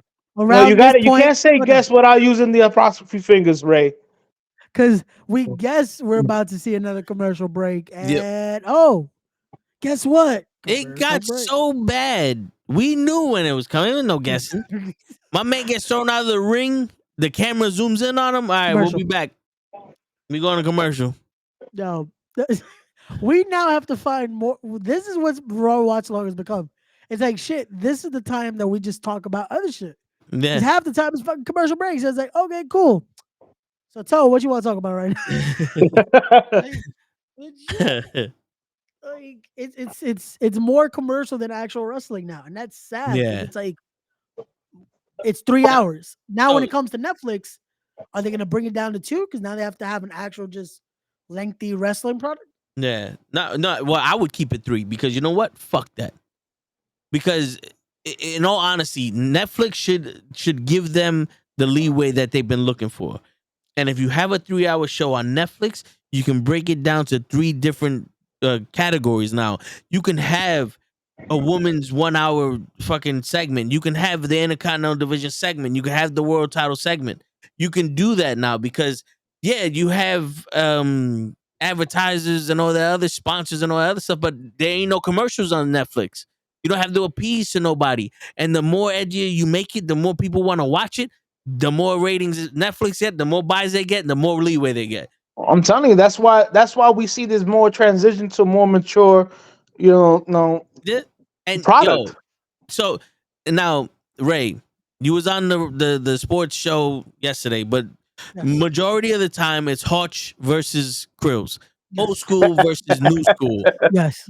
Toughness versus athleticism. Yes. Now we're gonna bring it to wrestling because a lot of people are saying The Rock is saving wrestling because there are a bunch of people that don't watch wrestling now but are loving what The Rock's doing. And you can see the difference with The Rock saying fuck you, all this other shit, and everyone else. And like following suit, like I said, I just saw Cody's promos from not this Raw, but the previous Raw. He literally says "lip dick bitch." I was like, oh shit. Now hold on. Now this is my question. Okay. Is it because that we want the old school back so much, or is it because they're not allowing the bad people to be on TV? Because if you think about it, the Attitude Era, everyone, if you got ratings, you were on TV. You had to fight for your spot. The 3 minutes you got. Nowadays, the only one that's getting cheered is Seth. So put him out there as many times as we can. If we put people out there that suck at talking, it would make everyone else look better at talking. But it also would, the rising tide rises all boats, right? Well, you can't have like everybody can't be great. And sometimes you need to fucking have that Billy Gunn Sunday Night Heat with the Rock. Ooh, damn promo. God damn. You know what I'm saying? Like, yeah. No, and the thing is, yes, back in the day, it was fucking everyone was trying to get in front of the line. Yeah. Everyone was trying to fight for that spot. The problem is, this is why I said when they go to Netflix, is going to get shortened down to 2 hours. Because sometimes, I'm saying, should it be? Because at this point, those 3 hours is what it's like, oh, we have enough time. We have to put everyone on. And what that entails is like, you're still not doing it though. Because you're still, like we said, but we're still seeing multiple Cody segments, Seth segments, this. And to their degree, yes, there are the guys that are drawing them money. The problem is there's a bunch of talent that can still do what they need to do, and they can't fight like back in the day. They can't be like, oh, I have to fucking make sure I'm there, because now we give opportunities. This isn't we aren't trying to fucking cut each other in the back, you know? No, I get it, but think about this: the pandemic. Yep. We saw the greatness in people during the pandemic. And we saw people that was like, yo, this ain't working. No, a lot of people. You saw people rise to the occasion, and you saw the people who are going to be mid-carders for life. But that's why I'm saying we have to let The bad people go out on TV and sink or swim. Because you can't protect everyone. Not everyone is meant to be the Rock, but God damn it, you're not gonna find another Rock unless you throw rocks in the fucking ocean. Well, you know what they say: iron sharpens iron. You know what I'm saying? So maybe on Netflix, maybe some of these guys can't talk because the way they're used to talking right now on TV, they're not allowed to talk like that. But now you put them on Netflix, and you loosen that tie a little bit. You know what I'm saying? And they can get a little sharp with that tongue. You know, like me and Les speak about this all the time, where they were force feeding Roman Reigns to us. Yeah. But they weren't letting him be himself. You know what I'm saying? Now, like, remember the feud between him and Cena? And they were trying to force him how to do specific promos. You know what I'm saying? And I remember telling me this all the time, where I think Jericho's like, yo, you just got to let Roman be who Roman is, which is the coolest dude in the room. Just, like, let him be him. And, once that feud was over and you saw, what I'm saying? You saw, like, they let Roman be Roman. Now you get the tribal chief. Like, his promos now are some of the best promos in years. Now it felt organic. It doesn't feel like, he's being. Funny enough, I just saw one of the promos the other day from that feud again of him and Cena. Right, when Cena goes, it's called a promo. And he buried the shit out of Roman. You know why? Because you know how easy it is to bury someone who doesn't even believe the shit he's doing? No, and that shows, though, when the system doesn't let you be you with it. At least, again, 7 out of 10, I'll say that. 7 out of 10, they're trying to push you to do something where, hey, this is going to showcase you. Yeah, but it doesn't work with everyone. With Roman, he needed to be allowed to be him. So here's the thing now. Now we got Roman. Yeah. Roman's on SmackDown. We're complaining about the wrong gimmick for the David Ruffin and the Temptations, about the Final Judgment, all that stuff, right? We're complaining about that. But where is that same risk that they took on Roman to switch that they're doing to them? Because you can tell they got a bunch of people out there do this, and they're like, "Yo, bro, I don't know what that is. Like, I don't read tarot cards. I don't know what this is, bro. I came in here to be a fucking wrestler, a powerhouse tag team that doesn't talk. That's why we got Ellery here with us. He talks and he says some crazy shit. Why are we with some dude that comes in black and white talking about TikTok? He going after Roman. What happened here? It's too much. It's too much. Y'all gotta be Lukey and Dookie, but you could be Mike Larry. Yeah. And then on Raw, it's, go ahead, Mike, get out there. All right, cool. Who am I going to do a promo with? Some dude that's just going to bury your ass. Because, listen, Drew McIntyre tried his best to insult CM Punk, and CM Punk just needed to look at him like, what, to bury him? And this is the guy we're pushing? I mean, but at the same time, that's not fair. But McIntyre is not known. That's what I'm saying, Hodge. For his talking. But that's what I'm saying, Hodge. They set him up for that. They set him up to be in that situation. They're not letting these people be them. No. And I don't think Drew McIntyre knows the type of character he wants to be, because he's been trying to be this tough guy ever since he was with Dolph when he came back. The psychopath, that didn't work neither. The 3-2-1 shit happened in the Royal Rumble, and he just never let that go.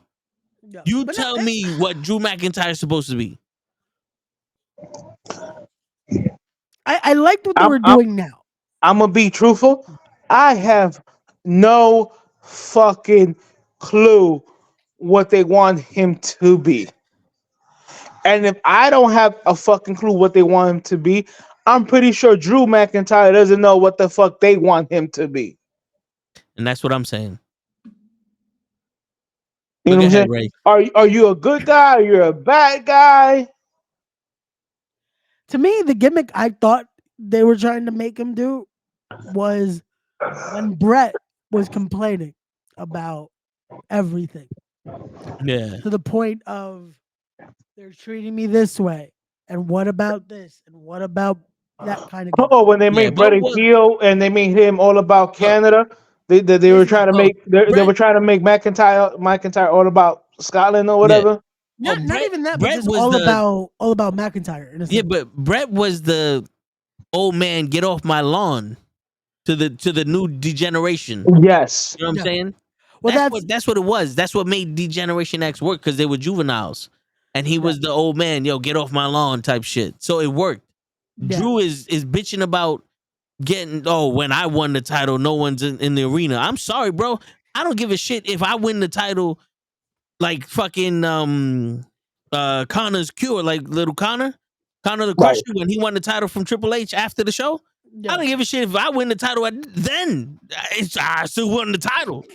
I'm I still a think WWE champion. I Who think should the be way bitching is fucking Jinder Mahal should be bitching.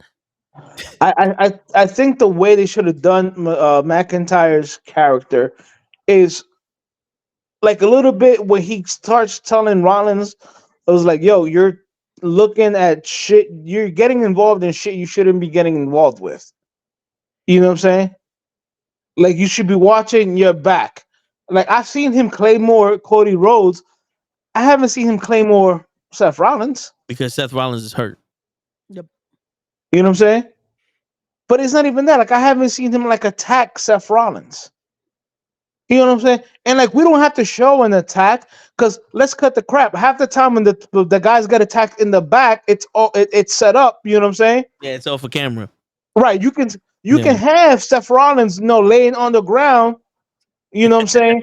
You know, like Keep holding his. kayfabe alive. What happened? I said, keep kayfabe alive. They actually get attacked, damn it. I seen it. They used the dog once. Listen, man.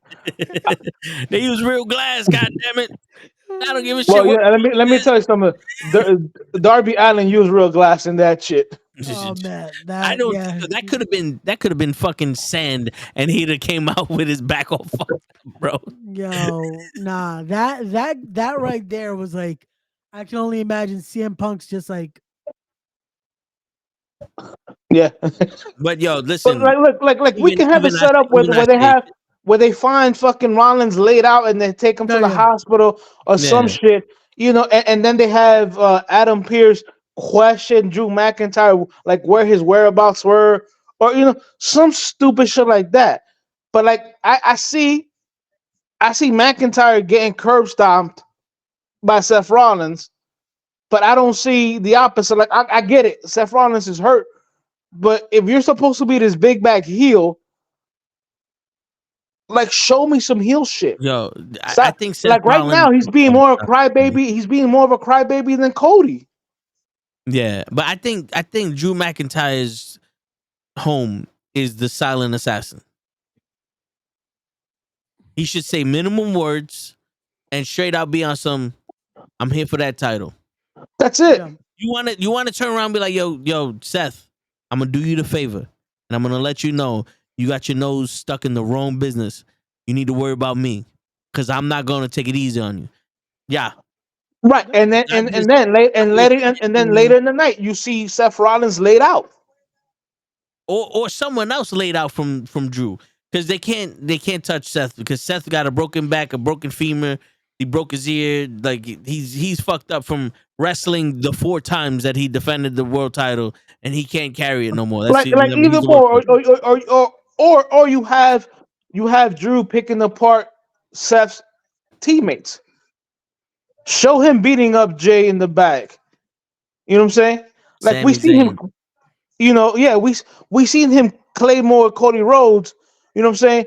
But let him catch Cody Rhodes in the back, like some kind of attack or some shit where he does like me and Les said what big brolic motherfuckers are supposed to do: beat somebody up and walk away without saying anything.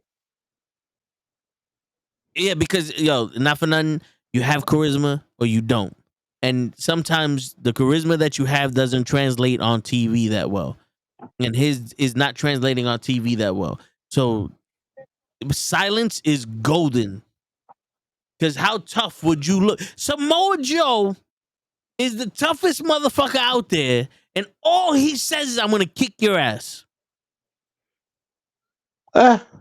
When you break down what he says, it's, "I'm gonna kick your ass." I mean, he does some intense promos here and there. Not gonna lie. No, but the majority, the Well, cliff you're notes right. of what Majority his of the intense time, promo is, "I'm gonna kick your ass." majority of the time, he just says Joe is, and then all he says Joe is going, and then the whole crowd going to kill you. Yeah. But You know what I'm you know saying? what I'm saying? But you understand? It's like there's people that believable in this shit. There's sometimes like not everyone can be Stone Cold Steve Austin. I feel like there's only two characters out there now. It's Stone Cold Steve Austin and John Cena. You're either the guy that's trying to make it up, or you're the guy that's all of a sudden this tough guy that's gonna take on everybody. There's not a lot of originality here. This is why I'm saying sink or swim. Sink or swim. You have to allow these people to fucking fail. You held back Zack Ryder. We spoke about this. You held back Zack Ryder, Yes. and he became popular outside of the WWE. And what they do, they said, "Oh, this is what happens. You get punished for it." And you can't blame Zack Ryder because we grew up on the Attitude Era, where the whole premise of that was you got to make it yourself. Yep. Get over yourself. If you can find a way to get over, you'll be on TV. And what happened? He found a way to get over, and he got fucking humiliated. Yep. It's sad, and that was all Vince, because why? You did it outside of WWE. Yo, Hutch, it's the WWE. It's the WWE. Because there's plenty of people now that are over and not getting a fucking shot. Tozawa, that little fucking dance he's doing. The minute that shit became good, that became hot, what's he doing now? He's losing. He's on NXT. Yeah. Shit, they had him fucking wrestling Omos at every house show. While he's over. Now he's as an overact. Yeah. Every house show for the last Bro, like, not 2 for months. nothing. Yeah, not for nothing. You have Vin Balor, who ousted Edge from the Judgment Day, and then Vin Balor is not even considered the leader. Yeah. Yeah. Shit. Rhea Ripley did Logan Paul's fucking podcast this week. And he announced her as the leader of the Judgment Day. I'm like, oh, so that's it? Yeah. Like, well, you remember the promo, the shit, they storyline they have with her on SmackDown, yeah. where she told Paul Heyman, you know what I'm saying, basically that she's the leader of the Judgment Day. Yeah. You know what I'm saying? Yeah. It's like, oh, you guys don't have a leader? Like, who's the leader? Like, you can't have a faction without a leader. But I was telling this to Gigi, and I think it was on the show, was like Judgment Day is perfect for we're situational leaders. In a situation like that, where it's like, oh, which one of y'all leaders? Well, Rhea's gonna punk your ass out because you're a bitch. So Rhea, take the lead on this one. Yeah. When a monster comes at ya, Priest, do your thing. Yep. When it's a vet or somebody that's trying to get respect, Finn Balor comes up. The only one that can't do it is Dominic. You know what I'm saying? Because they have the stature and the position to have every single one of them take the lead in any point. Because that was originally what it was when they got rid of Edge. This wasn't supposed to be a group that had a leader. This was supposed to be a group to let people grow their wing. Yep. But even then, they became so hot and then fell so far. And Vince is gone. So what's happening? I still think it's like we said earlier. I think, unfortunately, again, I'm not trying to just I'm not trying to defend everything, but I think it's Triple H, unfortunately, having to pick up again a broken game. No, you know what? You know it is. What? Ray? This is what I think is happening. Okay. The reason why there's a lot of people that are start stopping Yep. is because it's these people are hot, but we can't have this for the story we're trying to tell, right? Because right now, the main thing for WrestleMania is the Bloodline and The Rock. Yeah. If Judgment Day was just as hot as the Bloodline, they would have to spend more time trying to figure out a way for the Judgment Day to be just as valuable there. The problem is they can't compartmentalize. You got it. You said it. You said it. They can't do that when it comes to storytelling and card placement of the matches, because for some reason 2 nights of WrestleMania, 8 hours in total of wrestling needs to consist of the Bloodline. Yep. Where back in the day it was whoever's on TV, their story is being told. Yep. Bro, the fact that we were I think that's what made the Attitude Era so good. No, it's just because it gave those spots that it's like, okay, we know who's gonna be here. We know who's gonna be here. We know our main eventers. With this, guys that should be in that spot, nope, we got to do this and this. So now you can't be here. Yeah. Because realistically, the Rhea Becky match could have been a main event for night 1. Should have been a main event for night 1. And absolutely. Well, Bailey and Io Shirai should have been main event. Either could have been main event for night 1. Well, she won the room. No, I'm just saying because storyline wise, there's more to the Becky Rhea. But the fact that unfortunately it's like, nope, now we gotta have 2 nights of Bloodline taking over the main event spot. And again, last year we did as well, but there was at least story to it. That it's like, okay, we'll let the tag match so Sammy could have the moment. It worked out. Oh, technically the year, was it last year or the year before that? No, it was last year. Okay, yeah. But now it's like with this, it's like, come on. How are you gonna give us we were joking that's like Roman ain't gonna work 2 nights. That's like, wait, are they about to turn this into a tag match? Are we getting no title match? And it's like, oh yeah, we're gonna have 2 nights of Roman. I'm like, oh, here we go. Right. Because we knew Roman wasn't working anything but the main. So it's like they just took up 2 nights of WrestleMania main event spots. Yep. Like it's I would be surprised, which I doubt it's gonna happen, if that tag match isn't the main night 1. No, they said it was the main. Yeah, they said it. Night 1, the main event. They said The main event for night 1 is the tag match. Now think about that. This is where I think Drew is right. You know what I'm saying? He's like, yo, you're sticking your nose, you know what I'm saying, in there. So you're taking your eyes off the prize. The prize should be the title, the Raw title. Yeah. You know what I'm saying?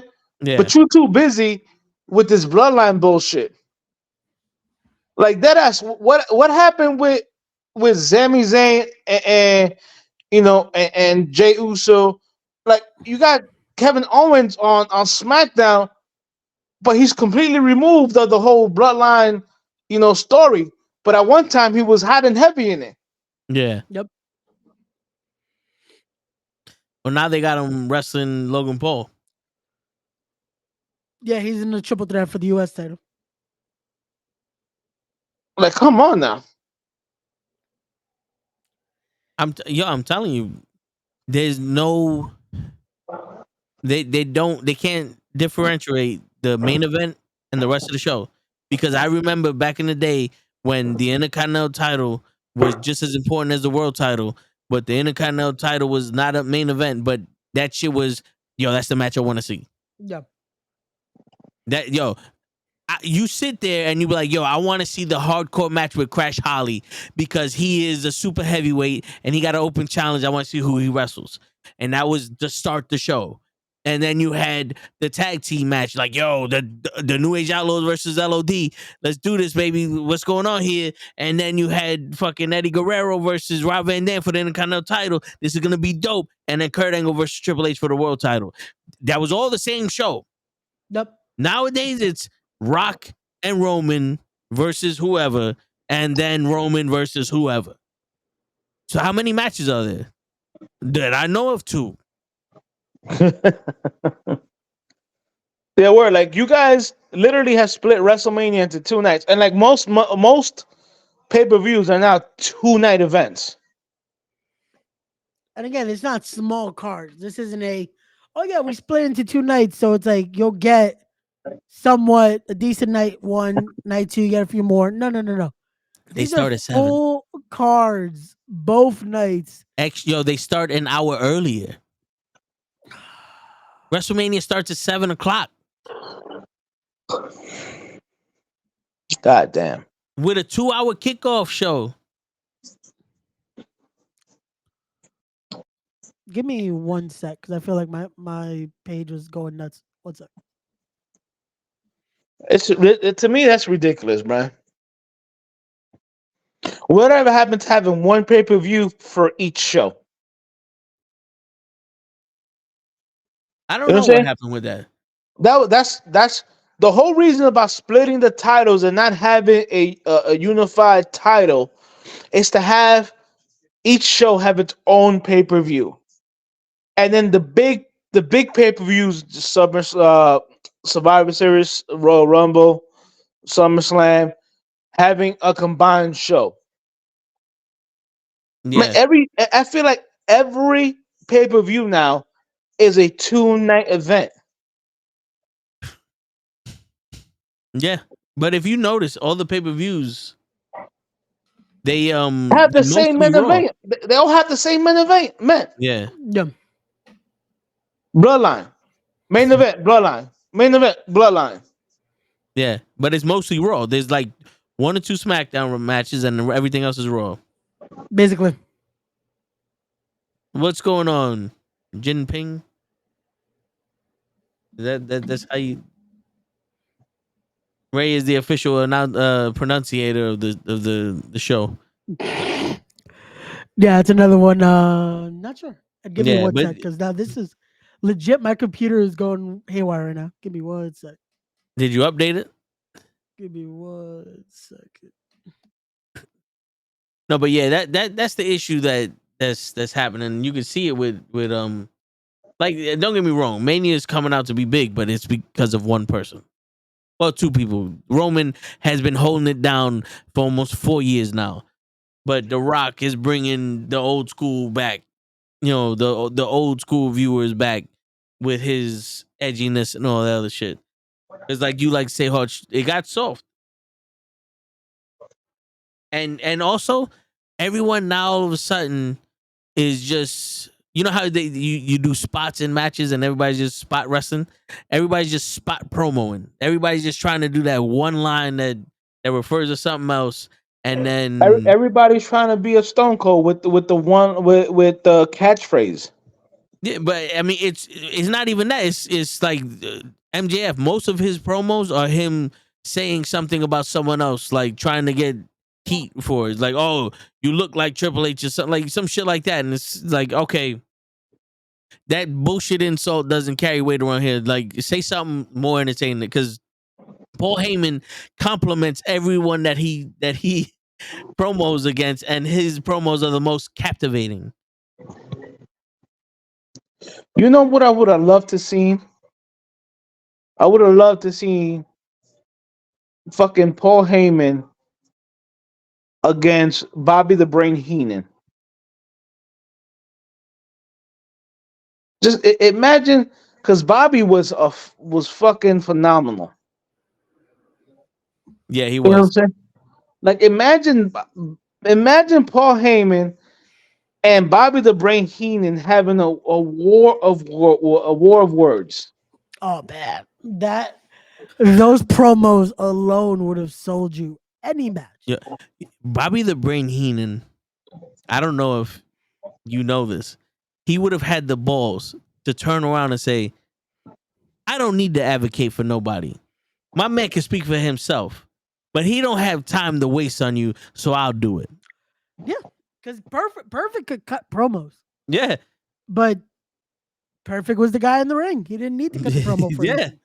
You got Bobby the Brain Heenan for that. Like, legit, that's what it made so much. And it's like, oh, he doesn't need to do this, but I'm here anyway. Like, man. Yeah, never needed nobody to talk for him, but Bobby the Brain Heenan was there. Yep. Bobby the Brain Heenan Shit, was there. Rick Rude didn't need a Yeah. mouthpiece, but The only one that needed a mouthpiece was Andre the Giant and Haku. yeah, Because Andre the Giant, you wouldn't understand what he's saying. unfortunately, yeah, that was His accent was heavy. Heavy. He's Yeah. Andre though. Yeah, Rest no, in for peace. real. Unfortunately, all those guys we just mentioned there. Damn. Well, except for Haku, but yeah, no. No, but like Yeah, Perfect. no, yeah. Mr. Perfect, Ravishing Rick Rude, Andre the Giant, all those people, yeah. Yeah, even Bobby the Brain Heenan himself. Yeah, rest in peace, Bobby. Like, when was the last time you guys can remember that there was a combination of great entertaining workers, but also great on the mic promos? The Ruthless Aggression era. The Ruthless Aggression era. Eddie Guerrero, Rob Van Dam, like The Rock and Kurt Angle. Yo, not for nothing, but John Cena's Thugonomics character was hilarious. He couldn't wrestle. You know what I'm saying? I'm not saying he could wrestle. Shit, he can't wrestle now, but I'm just saying. I know. I just want that for the record. I just want it to be known. He could wrestle, Toe. Come on. You can't wrestle his way out of a potatoes. Bro. Yo, all I gotta say is, Lev will forever be mad at me for when Cena did the Hurricanrana. I said, watch Michael Cole call it a Cena Canrana, and literally seconds later, Michael Cole called it a Cena Canrana, and Lev just looked at me like, I fucking hate you. Nah, I was waiting for when Cena did a Code Red during that match with Punk. I was like, they call this anything but a Code Red. The fact that Anthony, Kurt Angle was great. He was great on the promo. Kurt Angle, yeah. I don't think he was underrated. Kurt Angle gets his recognition. Kurt was early, I would say like maybe early in his career he needed work on the mic. Yeah. But after a while before he left the WWE the first time, he was great on promos. Some of his promos in TNA were fucking amazing. Yeah. Like when he was feuding with Jeff Jarrett because of his wife or whatever. Like those are some great fucking promos. Yeah. Because once he got into the entertainment side of it, he understood, okay, now it could be a character. But he was always, wrestling wise, he was always sound because he was a collegiate wrestler. Like he knew the mat game, he knew this. Once he got the fundamentals of pro wrestling, that was it. He was born to do this. And his charisma is off the charts. Oh yeah, he was gonna be somebody in this business. Like it was without a doubt. Man, that run of him. Y'all remember when he won every title in TNA? Yeah. Like I remember that, like it was yesterday, bro, with him and Samoa Joe. Bro, that run was insane. I hate the way that he lost all the titles, but right. You know what's crazy though? It almost felt like that was a fixed point in our reality. Like, in the MCU where like Doctor Strange is trying to save his girl in the car crash and they said, you can't, this is a fixed point. Yeah. Like no matter what you do, she's gonna die. Like no matter what, Kurt Angle was supposed to go to TNA. Because the matches he had with these people reinvigorated his career and was like, this showed why TNA should be a force to be reckoned with in WWE. Yeah, that was that. Those are the moments like you needed guys like that to do that. You needed him to jump ship. You needed Christian to jump ship. It was moments like that I was like, okay, cool. This gave that pop. Like, Anthony is clarifying his statement there. Who is the guy that you guys felt that is in psychology overshadowed his abilities to talk on the microphone, even though he was on the mic? So basically, his work was so good it overshadowed his mic skills. Owen Hart. Yeah. Yeah, very true. His work rate was he didn't need to talk. He didn't need to. The mic wasn't. Yeah. Owen was just that good. I'm trying to think. So by that, does Malenko count? Yeah, but I mean, Malenko wasn't a talker ever. But you know that's what I'm something though, trying to. that was his character. He was the Iceman. Yeah, because Like, Malenko's work rate could fucking it kept him you as know, one of the greats because his also work rate is fucking amazing. I would give a little bit to Lance Storm. Yeah, because he's another one. He could cut a promo though, but his work rate spoke for itself. Yeah. You didn't need to fucking have him cut promos. Jerry I'm Lynn. trying. I don't think Jerry Lynn needs to talk much. His work rate showed it. Now the question is the other side of the coin. Okay. Whose promos were so good that it made us think that their wrestling was good? Oof. Jeff Jarrett. Yeah. Even though no. He wasn't the most technically sound, but Jeff in there knew how to get heat. He knew how to psychologically, like Jeff Jarrett was a worker. I'll give I can't take that away from him. Shit, promo wise that made them look. Oh, the Road Dog. Okay. I mean, if it wasn't for him, there was no the New Age Outlaws. Sorry. Yeah. I want to say Rick Martel. Wow, that's pretty. That's going back, yeah. I want to say Rick Martel because Rick Martel was such a great promo, but his in ring for a while was not the most soundest. Don't get me wrong. No. Great. He was a good worker later on, but there was a time where it's like it wasn't the most. Well, Anthony has a good one. Booker. I remember early on when Booker was a great wrestler but horrible on the mic, and then as he got older, he was real good on the mic. But you can see that the skills weren't as there when he was younger. Yeah, he was focusing more on the actual the character. Like when he became King Booker. Yeah. I mean, Anthony has another good one, Scott Hall. But he was a good worker though. He was a great worker, but you got to remember all the shit he went through in WCW before he became Razor. Dude, at one time he was called the Diamond Stud. No, I remember he came out with DDP and shit. And DDP was his mouthpiece. Are we really gonna go into like when they were still like in their greenhorn days? Like if that's the case, shit, we could go into. No, but I'm talking about like right now. Like if we're sitting here going, "Yo, this guy could talk, but he can't wrestle for shit." Right now, I think Edge. Wait, that he can talk, but he can't wrestle? His talking is better than his wrestling. Nah, man, I can't say that. Well, yo, call up Lay. No, I know Lay can. Let's have this discussion now. See, but the problem is we have this. Lay's gonna say the Miz can't either. When we talk about guys that have been dependable as a worker, you can't take that away from read what Anthony wrote, and I actually agree with that.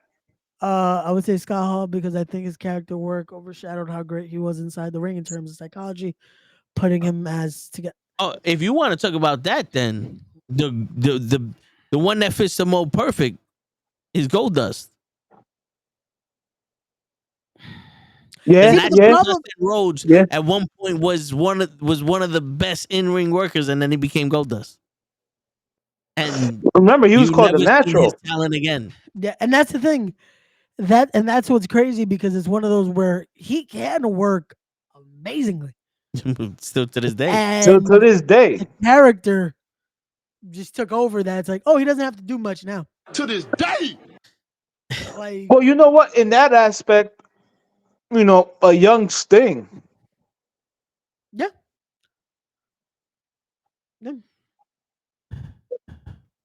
Like people forget that Sting was a talker. You know what I'm saying? Before he became the Crow, he had mic skills.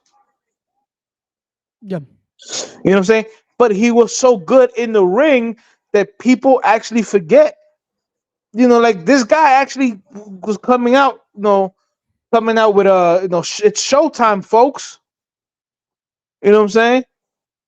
And like some of his early promos when he was fighting against Ric Flair and Flair was part of the Horsemen or whatever. Yeah. Like that's actually pretty good mic work for somebody who was still new in the industry, but his talent in the ring just overshadowed that. Yeah. No, agreed. Agreed. Well, WCW, a lot of the talent overshadowed, like, because the thing was, you had to be an anomaly in WCW to be able to talk and wrestle, because most of the people could just wrestle. Like Ric Flair and Dusty Rhodes, two people that can talk and wrestle, and Harley Race. Everyone else just could wrestle. You know what I'm saying? Like everyone else was just wrestling. That's why Ric Flair was always the champion. Or Dusty Rhodes was going after him before before Ric Flair. It was Harley Race. You know what I'm saying? Because they didn't have too many people that were that charismatic and shit. Because even the Von Erichs, everyone loved them, but they weren't like the most charismatic on the mic talkers in the world. You know what I'm saying? Like the Freebirds was what made that feud crazy. Oh yeah, Michael P.S. Hayes is a talker. Yeah, and that's what you needed though. You needed that balance. You needed the actual workers, and then you needed someone that could talk the talk. Well, I'm gonna go left because people forget how good he was. Shane Douglas in ECW. Oh man, Shane, and that's the thing. Shane's talking, also unfortunately due to injury, is what sold him. Yeah, he was a great champion. The funny thing is, he barely wrestled because of his injuries. Yeah, but because of his promo and because of how he was able to narrate the story, you didn't miss his ring work. So some people would say that Taz's mic skills overshadow his ring work. His mic skills when he was a worker, or his commentary work when he was a worker.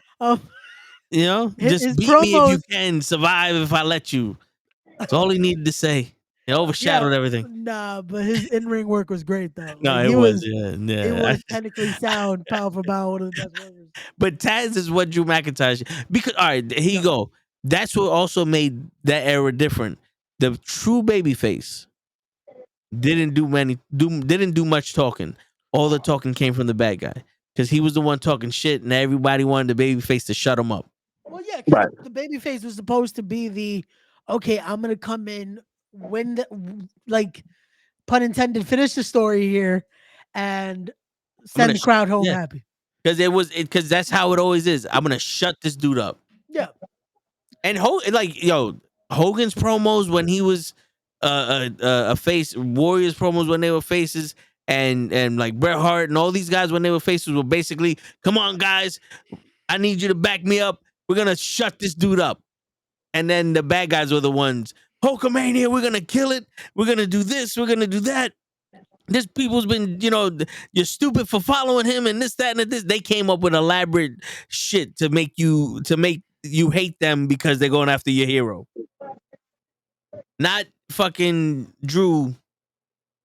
They didn't care about me when I was champion. You don't care that I'm the number one contender because you're fighting The Rock. I'm mad.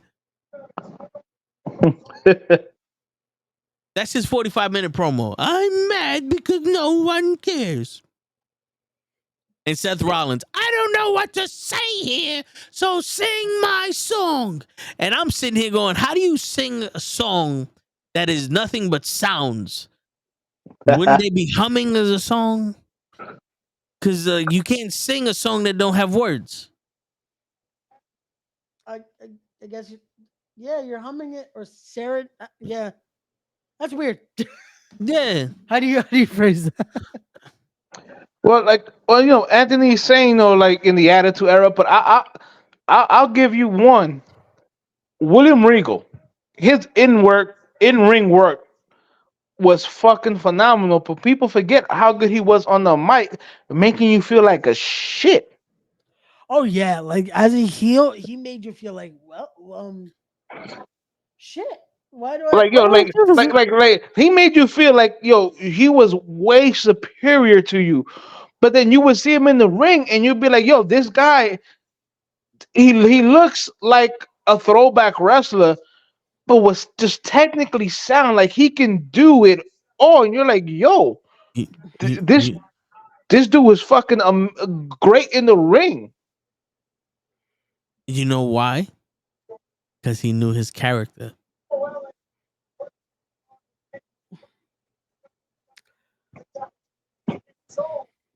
Yo, what's Ricochet's character, Ray? Nothing. At this point, I couldn't tell you. What is the what is it? He The should've- annexation of Puerto Rico, Pete Dunne and Tyler Bates. What's that? Is that their tag team name? The Catch Republic. Yeah, the Cash Republic. What are their characters? Well, Pete's a bruiserweight. And what does that mean? He's a bruiserweight. He's a bruiser. He's a small guy that fucks people up. Basically. And okay, so yes, boys. Yeah. Besides gay, what is their characters? No clue. Exactly. Let's move over to Raw. We can do this all day. We can do this all day. Which I thought Ricochet was on SmackDown. Because I remember he got traded to SmackDown, but now he's back on Raw. Well, I think they traded him back when they sent him back. Oh, because he couldn't be a star with Logan Paul. Not just that, but also I guess his fiance. Yeah, Chad Gable. What's his character? He went from being the alpha in the Alpha Academy to wearing a suit and not being a wrestler or whatever.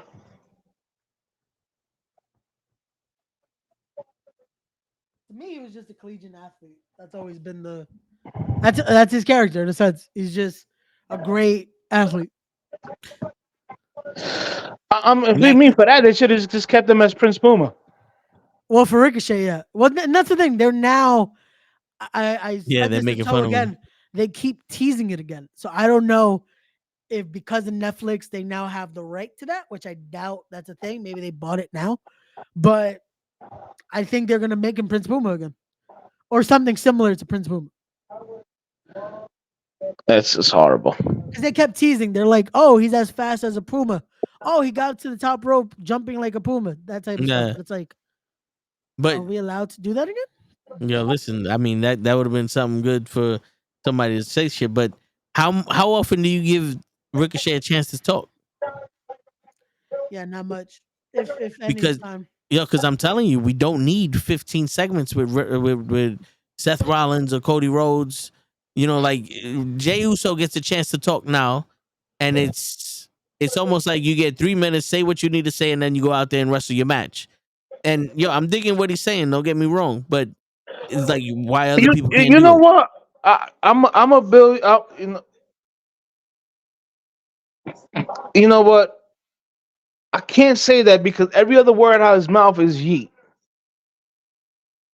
I don't like the yeet neither, but I do think that giving him a chance to show his personality is helping him. Anthony said actually Swerve Strickland was kill shot in Lucha Underground. Ricochet was Prince Puma. Yeah. Sorry to anyone that did not know that we just spoiled, but yeah. Keep K-Fab alive. The tattoo. If the tattoo doesn't give it away, I don't know what will. Well, because Ricochet didn't need to talk. He was so athletic. Yeah. Which that's something else. Why wouldn't you make Ricochet like the new Rob Van Dam? Give him Bill Alfonso. Give him somebody that can fucking this guy can show off. Why can't he show off? Why wouldn't you make him an arrogant fucking guy that shows off? Yo, man, when he did that flip off into the rampway when he was feuding with Velveteen Dream. Yeah, Velveteen Dream. Dude, this man is uber athletic. He needs help on the mic. You know who he should have been? A Paul Heyman guy. Imagine what Paul can do with a guy that athletic. Yep. Shit, fuck around. Give him Zelina Vega. Y'all forget she can fucking talk too. Yeah. In more ways than one. And by that he means Spanish. Yeah. Oh yeah. Yeah. That's exactly what I mean. No, but there's more than one way to skin a cat. Not everyone needs to fucking talk. I'm sorry, not everyone needs to cut a promo, but not all the promo should be done by one person either. You know what I'm saying? Like Steve Blackman didn't cut promos, but everybody wanted to see him wrestle. But he came out and fucked people up. Yeah. You know, And that's all he needed to do because he Yeah. legit. He was the weapon for a reason. Like he was. Al Snow came out and asked, what does everybody want? Head. There you go. Yeah. And that was it. That was it. Big Boss Man just said, you're going to be serving hard time. That's it. And it worked. It made sense. Did its job. Shit, I not mean, for nothing, yo. But Teddy then Long also with when they also let people talk and be themselves, sometimes it worked. Look at Mark Henry. Mark Henry wasn't allowed to talk until he became the Silverback. Yep. And then he was inducting people into the House of Pain. Yep.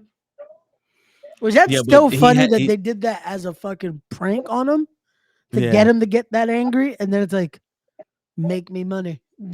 Yeah. But yo, the greatest promo anyone's ever done was his retirement speech. Oh, that's awesome. Psych, motherfuckers. That was great. That fucking salmon suit. Yeah, man. My man, but that shit. But I mean, it's just like you I'm sorry, but like Ricochet, just let him be him. No. You know what I'm saying? Like, let him come in, let him do his crazy shit. You know what I'm saying? But and you're right. And even Anthony agrees. Like, they don't know how to develop valets no more. Or not even or even managers. Just like they have Paul Heyman. Yeah. That's it. Yo, because they're too busy. My man, Bobby Lashley. Or the fucking, what they call him now? The Abominable Snowman Lashley or something?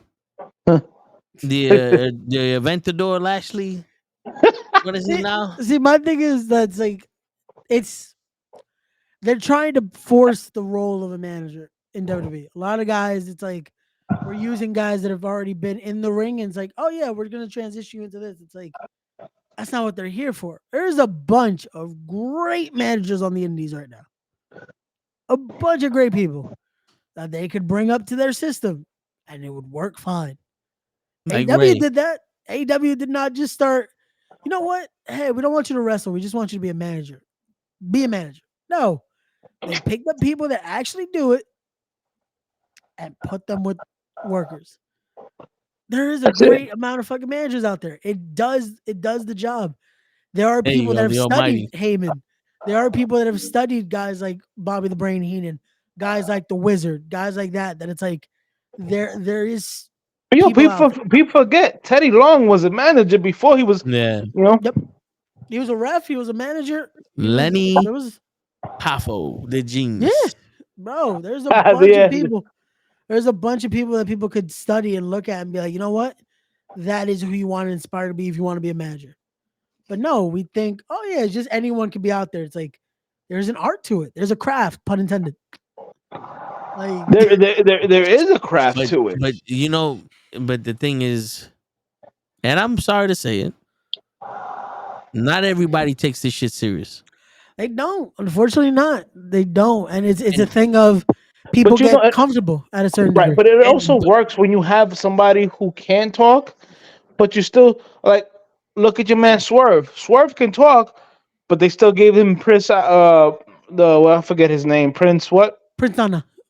Prince Nana. He was Prince Nana was someone that they brought in because Nana's been doing this, and he was a wrestler at one point, but in ROH, even back in the day, he transitioned into that role, and he's been a manager for so many people that people forget.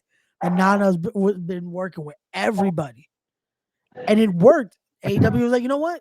Brought him in once, and they're like, yeah, we're gonna keep him around. And the pairing with him and Swerve has been great. Yo, but you know what the secret sauce is?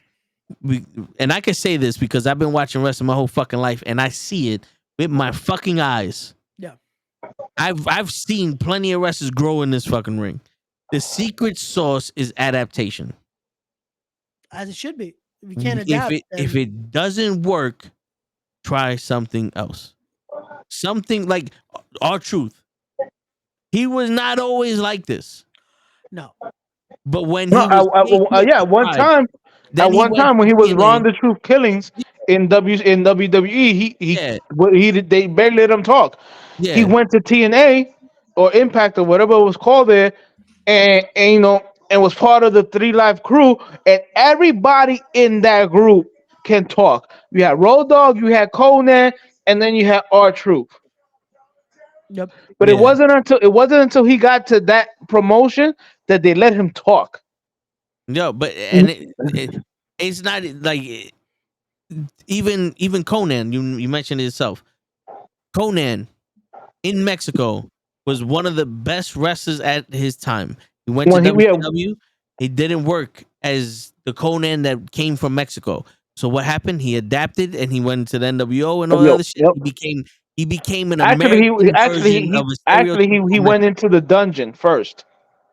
Yeah, He became a straight up let me Mexican. tell the story. Well, no, because he left the whole Conan bit and I know. became like a Chicano in the dungeon. Yeah, but people don't remember the dungeon. They only remember what the documentaries tell them now. Hutch. No, but the documentary doesn't tell the story. No, I'm gonna tell you right now, Hutch. 90% of the bitches on that are complaining about the old school ways are people who watch the documentary. Yo, what's going on with your mic? Yeah, I was gonna say, is it just me or is Toe like You're phasing coming out? through like you're coming through like in the 80s. Yeah, you're phasing out, bro. Yeah. Well, you're good now. So repeat what you said. Yeah, you're robotic as hell. Yo, somebody's fucking my shit. It's the internet trolls. It's the internet trolls.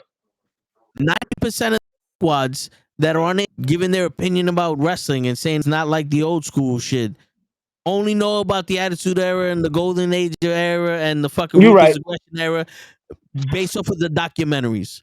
You said the dungeon, no one knows who Kevin Sullivan is right now. And that's sad. Because, yeah. So, I'm saying it's all an adaptation because even though he became a Chicano with them, it really worked with the NWO because now he had the gang with him. Yeah. You know what I'm saying? Like even as much as Ray hates him, and as much as we try not to talk about him on the show, John Cena, he adapted. He went from the prototype to Ruthless Aggression to the Thugonomics, and then to Super Bowl to Super Cena. Yeah, because he turned into a fucking Marine, and there was, but he adapted.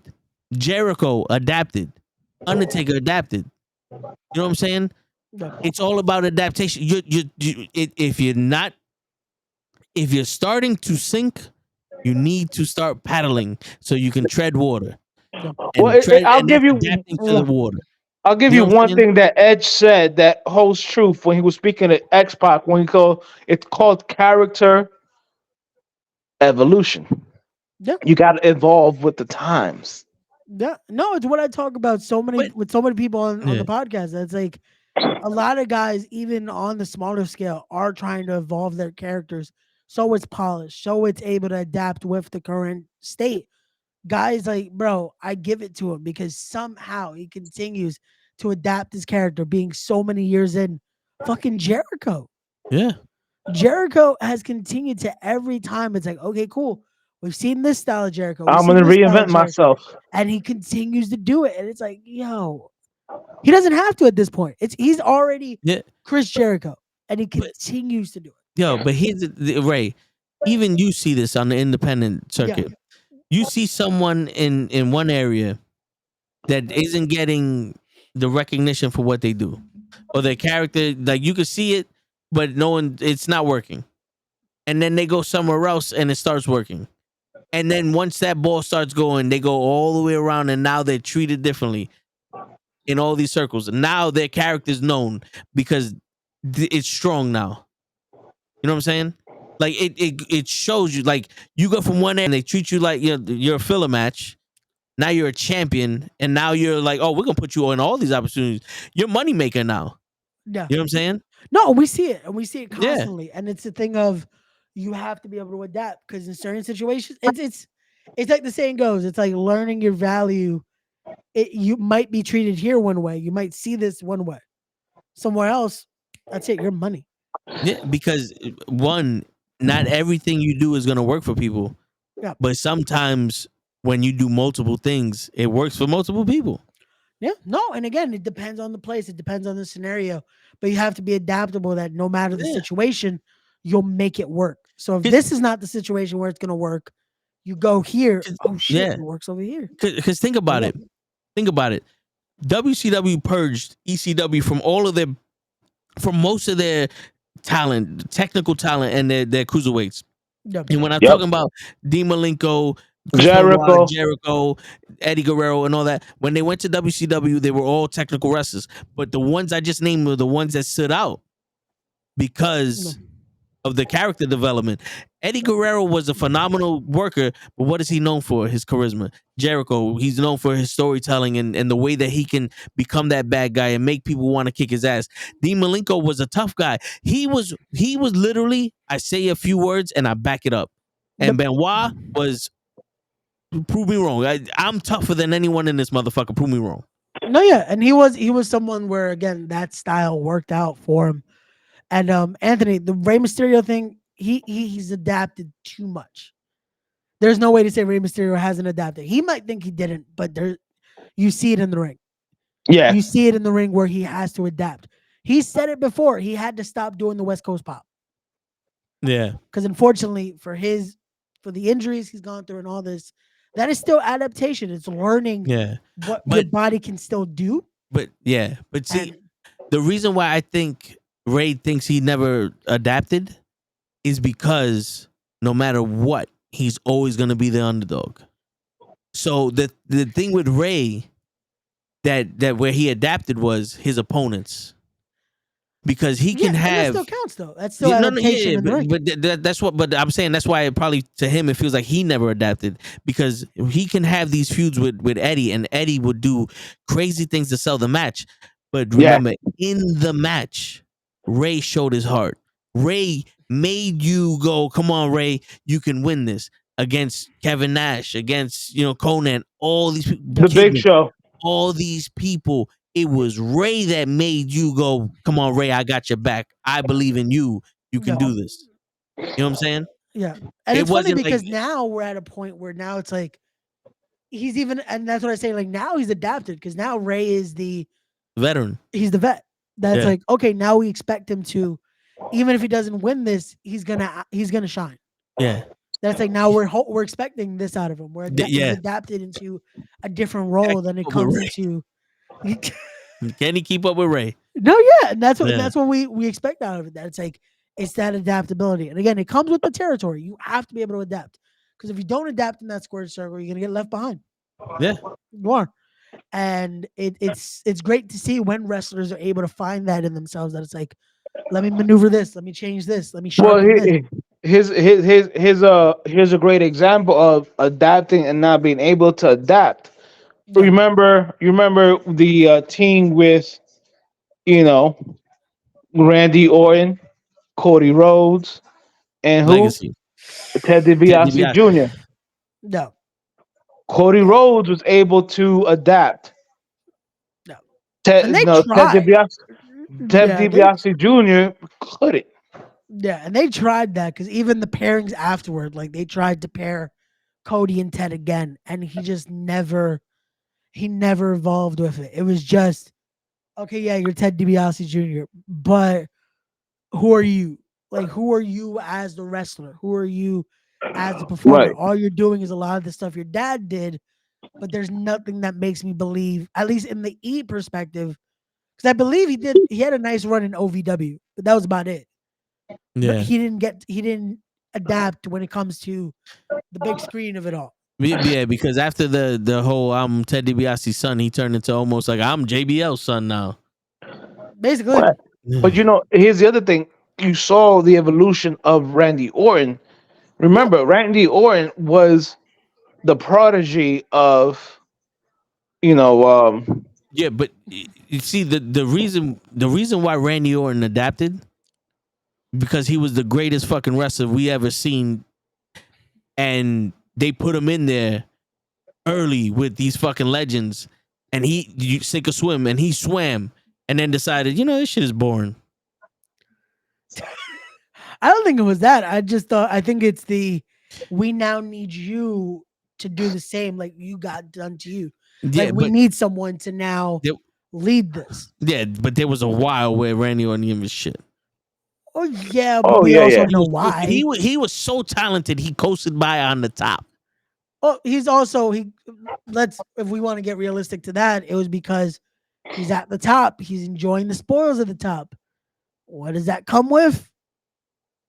You know what that comes with. No, yeah, but I'm saying that money and bitches. No, but what I'm saying is that he's still Thank you, Host. He's still one of the best wrestlers in the organization, not doing nothing. Yeah, but again, it's at fault to him, but also fault to them because they weren't asking for more out of him, out of a performer. They weren't asking him to do because they didn't need more out of him because they had Cena. But that's the thing. It was at that point, especially when Randy was at that peak, that it was either changeable. It was like, oh, Cena can't do this right now. Randy's the guy. Oh, Randy can't do this right now. Cena, come back. Right. Especially when both of them were basically exchanging injuries. Because remember at that point, unfortunately, and I never noticed that until they started talking about the amount of reigns John has had. He never had a nice lengthy reign. Have you ever noticed John kept losing the title either by injury or they would trade off with either Triple H or Randy or Edge or so on. And it was like he never had a lengthy reign because he would get injured. And the same with Randy, that it was like Randy had one nice reign, but then the other ones, it's like it was either this or a violation or that or this. Yeah. And it's like but also like back in those days, it's not like Roman now. Like Roman, defends the titles on like almost like on only pay-per-views, only fights, only like pay-per-views. Oh no, yeah, definitely. You know what I'm saying? Back when Cena and Orton were really trading the titles back and forth, man, they were really wrestling 300 days out of the year. Oh yeah. And the thing was too, with back in the day that again the reigns meant more even for the time being, was because of it. You got to see them on weekly shows. You got to see them do other things. Like shit, the amount of times we would see them, it's like, okay, yeah, here comes Cena. Oh, here comes Cena again. Oh, we're gonna get to see that random six-man tag. But at least he was on the show. Because you know why? Because back in the day, that title meant you were the best. Yep. Right. And nowadays, it's a bunch of people. I'm the best, and you just so happen to have your pants held up better than mine. Yeah, like not for nothing. Like, let's also give props to somebody like Triple H. Yeah. Because he literally fought Austin, The Rock, Undertaker, and was still able to come in and feud with Cena. You know what I'm saying? Like, that's a long time to, to actually do it. You know what I'm saying? Like, that spanned like 20 years. You know what I'm saying? Like, that's also impressive. Like, and let's cut the crap. There were times where Triple H cut an amazing promo when he wasn't that heavy breathing shit that The Rock imitated him from. I'm the game. I'm constipated. The worst part is that has been the most replicated thing ever. That it's like, the amount of people again, now you hear promos that way. It's like, here we go. But then again, Triple H also reinvented himself. Oh yeah, man. He was the if anyone showed that sometimes adaptation saves a career, it's Triple H. Yep. Because and banging the boss's daughter. Just cut the crap. Oh, yeah, that is. I don't think that had anything to do with it. So you say. Bueno. Just remember, there was a rumor that Randy Orton banged Stephanie. And have you ever seen Randy Macho Man back in WWE ring ever again? Wait, who? Never happened. I think you said Randy Orton, but you meant Randy Savage. I meant Randy Savage. You know what I meant. Yeah. Okay, yeah. I was like, wait a second. Wait, what? Yeah, Randy Savage. There was a rumor back in the day that he banged Oh, yeah, there Stephanie. was. Oh wait, yeah. Wasn't that was the big thing that it was also That's why he got possibly fired. That's why he underage. got fired from WWE. Yeah, Yeah. possibly underage, and that was why they kind of wanted to tarnish Macho Man for a bit because it was like, wait, if this did happen, that's pretty creepy. But no, and again, it's Hey, there's listen, a man. lot to it. There's a lot to it when it comes to adaptation, when it comes to that, and again, keeping yourself to a point where you're needed. If you're not needed, then there is going to be someone that it's like they're going to be ready to take that spot, whoever he or she might be. Yeah. So So who do you think now is going to be? Who you think is going to be the stars after WrestleMania? Because that's pretty much the topic. But who you think is going to be that? I'm still, my money is still on Damian having to be that next heel. Because no matter if with Roman, Rock, whatever, you need someone to be that next big heel. Because both of them are going to take that break out of this. So you need someone to be that next big heel. Because Drew is going to have something, but it's not like it's going to be the biggest feud out of it. Because we know out of this, Drew and Punk are going to have a SummerSlam match. That's basically guaranteed at this point. Yeah. But it's like you still need that who's going to be in the Undisputed page. So it has to be, I'm still pulling for that cash in of Priest. I doubt at this point because of, it can't happen at WrestleMania anymore. Because of everything that's going into this, because of possibly Austin and Xena showing up as well. Yeah, it's not going to happen at WrestleMania. That Monday, though, I'm sorry, Cody Rhodes, you're losing the title. Right. You lose. You lose. But yeah, Damian needs to be that you guy. think it's gonna be Cody that he beats and not Drew? Yeah, I think it's gonna be Cody. I don't know. That means he's going to SmackDown. I think Cody's still gonna show up on Raw for one last hurrah. No, I'm talking about Priest. Oh no, Priest then has to go to SmackDown by default. Yeah, then he's not gonna be the next big heel then. No, remember SmackDown is where toys go to die. It was. Remember, we have to now for now, yes, but correlated to in a few months, SmackDown is the only show we have for 6 months. Or is it 4 months? It's since November, right? I think it's anywhere. All from right, yeah, you're right. From anywhere 4 to 6 months because I think their new deal with Netflix doesn't start till February. So it's if I'm not mistaken. So there's gonna be a time where all you have is SmackDown. So that is going to be the show. So whatever money they're gonna put into is SmackDown gets everything. It's gonna be super shows in a sense. So if they want to start something big there, you have the Undisputed Championship be a main stage of it all. It starts in January. It starts in January? Okay. When does their USA deal end for Raw? He said it's a Netflix struck deal. So I know someone was saying that there's a 4 month. I think there's at least a 4 month period. So does that mean everybody that was on Raw is just going to be showing up on SmackDown? For majority for that time, yeah. Because unless they strike a deal to extend it for like a month or so, or unless they just start putting it on Peacock or Hulu.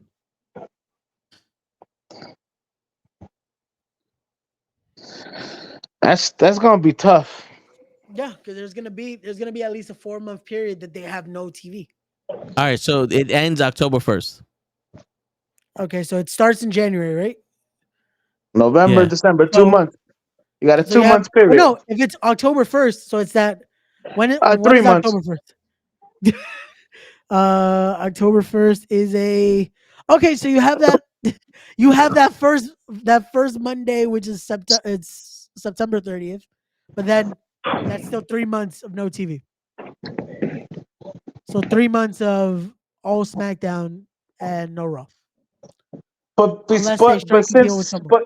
since Peacock bought WWE Network, don't you think they should at least have the Raws on Peacock? I that would be the you would expect. I don't know if they're gonna be able to. I don't know if they're gonna be able to work that deal Because out. I remember a time that if you didn't have the WWE Network, you couldn't watch Raw at all. Yeah. So I mean, why not just put Raw on the on Peacock until the Netflix starts? I would assume again they're gonna try to strike a deal like that. I just don't know. Well, the thing is, I doubt it's gonna be as hard to just. This is what we're gonna start streaming there for the time being. The deal with Peacock ends March 2026. No, yeah. They have their deal with Peacock. I'm just saying, are they gonna be able to strike a deal of can we add this product as well for the time being? You get what I'm saying? No, yeah. Well, so it's one of those. Are they going to be able to do that outside of just we have no home for Raw? Because I doubt they're going to be like, well, for 3 months, here's Raw on YouTube. I doubt they're going to do that.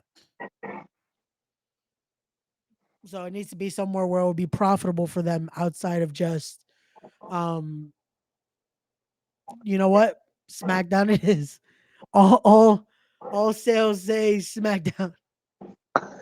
But I mean, then SmackDown is what 2 hours compared to Raw, which is 3. No. So like, how can you? There's not going to be enough time for them to showcase both the Raw talent and the SmackDown talent. No, yeah. There's barely enough time for SmackDown talent, especially when you have a Bloodline segment that's 30 minutes. You know what's crazy? What? Raw is leaving October 1st. SmackDown is coming October 2024. So when Raw leaves the USA Network, SmackDown joins the USA Network. Yeah. So is the USA Network going to give SmackDown a 3-hour time frame instead of a 2-hour? I wouldn't be surprised at this point. Especially at least for those 3 months. We might get Super Show SmackDown in order to suffice the extra talent. Is Ringside News a credible source? Give or take, depending on the day. Depending on the day. No, sometimes they just say some shit that it's like, this is wrong. Like, you're not even trying, my dude. But what did they say?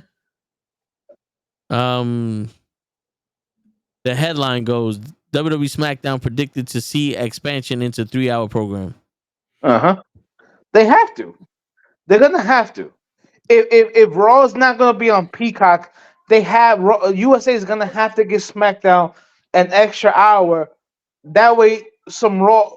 It's gonna be a Raw SmackDown Super Show. It's gonna have to be. Yeah. Again, unless they're able to work something out. And the thing that's gonna fuck that shit up is, there's gonna be a lot of talent that's gonna be buried those 3 months. Yeah.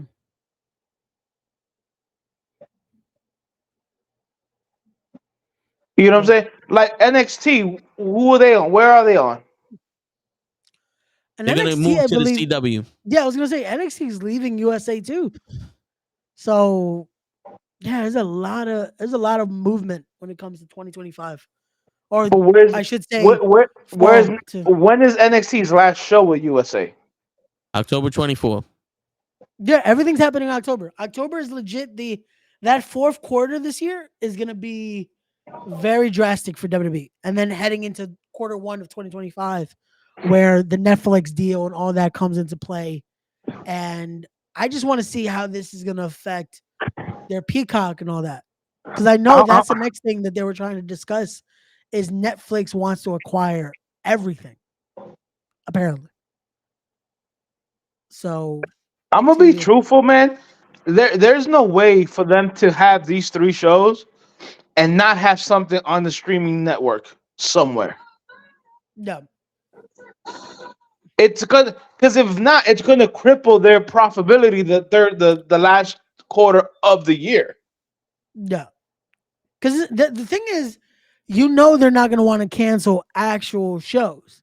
Like being able to host, hey, Raw's in this town this week, et cetera, going Right. into that last quarter. So it's like they're going to have footage.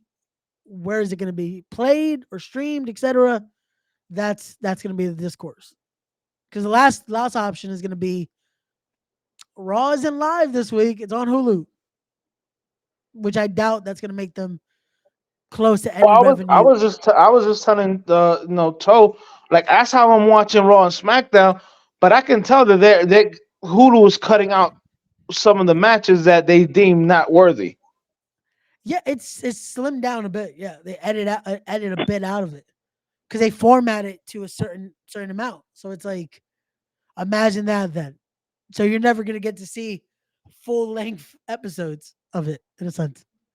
So again, there's a lot they're gonna have to break into it. That's also gonna be the worry of how they do the Netflix version. Is Netflix gonna be able to withstand this kind of streaming?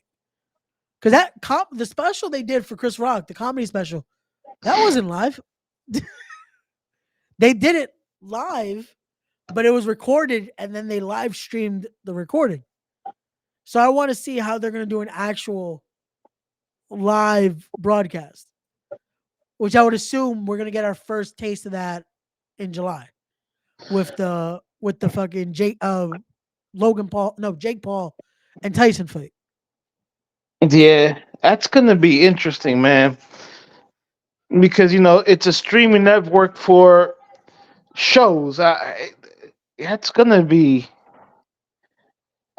interesting. It's definitely going to be interesting. But that's really going to be our test. That's going to how we're going to see, can they withstand a live stream? Because if that fails, come January 2025, we might be having a Raw watch along where it's like, oh, it's working again. Oh, there goes the stream. Oh, it's up again. Oh, there goes the stream. So we shall see. And you know what that sounds to me? A lot of lost money. Yeah, a lot of it. A fucking lot of it. Because it's I know this wasn't a cheap fucking deal. $1 billion. Holy shit. Legit? Yeah. Holy shit. So I'm trying to figure out if Netflix is gonna air the premium live events. The only thing I'm getting is for international shit. It is. No, yeah. For now, that they have to, because remember, Peacock has the deal. You just said it. Peacock has the deal to 2026. Yeah. So even if they wanted to, they can't. They won't be able to breach that contract yet. So they want to. So what? The pay-per-views are still going to be on Peacock, but not the Raw and SmackDown. Well, actually, Raw is going to be on Netflix. Yep. So Raw will be on Netflix. SmackDown will be on USA. NXTs will be on the CW, and all pay-per-views will be streamed through Peacock. Wait. Next thing's going to be on CW? Yeah. Starting in October. Yep. Wow. Apparently that was the issue, that their production, the numbers that they were looking for, Raw wasn't giving USA, and I guess NXT wasn't doing the same. But I guess Fox didn't pay SmackDown. They didn't pay for SmackDown enough. Yeah. So USA outbid. Wait. So let me get this right. Yeah. SmackDown, which I think it's a lesser show than Raw, is being picked up by USA because they think it brings in more viewers than Raw. Apparently, in that viewing scheme, they saw it as a more profitable product. But of course it is, when that's usually where you see your undisputed champion, and that's where you see more people once in a blue show up. Because even John Cena, the last few times he's shown up, he's gone to SmackDown. Yeah, because they need the ratings. And it's 9 times But out of 10. It's not for nothing. yeah, SmackDown has only been about the bloodline. and that brings in views because that's been the most over storyline. So for I Right. guess for the TV for the TV for like the station itself, that is what they want to see because they want to see ratings, they want to see the revenue because that makes them money. But for us, it's like you don't want to keep like Raw feels like the show you would want to keep on your platform, but I guess not. Unless WWE was asking for more because of the Netflix deal being like in their back pocket. That it's like, hey, we want to stay, but they're offering us $1 million. Yeah, man. I really don't know how that's gonna work, bro. Like you got 1.1. If you give us 1.1, we'll stay. You don't got 1.1? We're gonna have to leave. I really don't know how that's gonna work before them, man. I don't know. It's gonna be interesting to see how that plays off, but it's going to be a lot of just again, it's gonna be trial and error. Like I said, we'll be here. We'll be live streaming Raws. Well, that is also gonna be the interesting thing. Is Like Raw what still gonna happens? be Like Monday? you said, how we're streaming Raw, and then I guess the feed gets basically shut down or whatever the hell you want to fucking call it. Yeah. But No, that's WWE has experience with the WWE network with airing shit. So, I mean, yeah. I'm pretty sure Netflix right now is boosting up their They better be. their servers and all that other shit to get live events happening, because this is only the beginning. If wrestling works, Netflix is probably gonna get some sport to live event on their shit too. No, that's why I said You know. the first big test for them is gonna be And that fight in July. yeah, Well, to tell and the truth, also Amazon Prime is shows the Thursday night's game. yo, so does HBO shows March Madness. Yeah. So like there's streaming services that are they're doing live events and all that other shit. So I mean, it's not unheard of, but for the WWE at least to handle that big amount of viewership, especially when it first starts, because you know everybody's gonna want to see the first episode of Raw on Netflix. And that's gonna be the one that's gonna be faulty as hell because it's gonna be can they handle that bandwidth of it all? Which again, let's not forget when they first started with the WWE network, it was a buffering madness. Yeah. Yeah, I First time they remember tried that. to stream on Peacock, if I'm not mistaken, was an NXT event. Yeah. And it was a buffering madness. So it's gonna be peaks and valleys with it, but we just have to wait and see. Again, it's not gonna be the smoothest stream at first because they're gonna be. But you know, also this tells me they're gonna be in 4K. No, this tells me that Netflix is gonna go up again in price. Oh, yeah, bro, they already said by I think it's September the price is already going up again. So the excuse is gonna be the minute Raw goes on in January. Oh, holiday congestion bullshit, whatever. We gotta put it up like another $1.50. So yeah, it's gonna be $20 a month or more. Yo, I would have paid that for the WWE network. Yeah. The WWE network was the perfect app. I was paying the $10 a month for it, and I was loving it because I can go back and watch all the Era Attitude, the ECW shit. The WWE app was the perfect app. It was. It had everything. We still on Peacock do not have everything that we had on the network. Yeah. You don't have the Attitude Era. And also, it's labeled so fucked up. Like at least on the network, you knew. Search up a year, boom, everything's there. This is with seasons this now. You have to be able to figure out what season is this and what number episode would this be, and chronologically when did it's like really? Carajo. No, yeah, that's how it is on that's Peacock. horrible.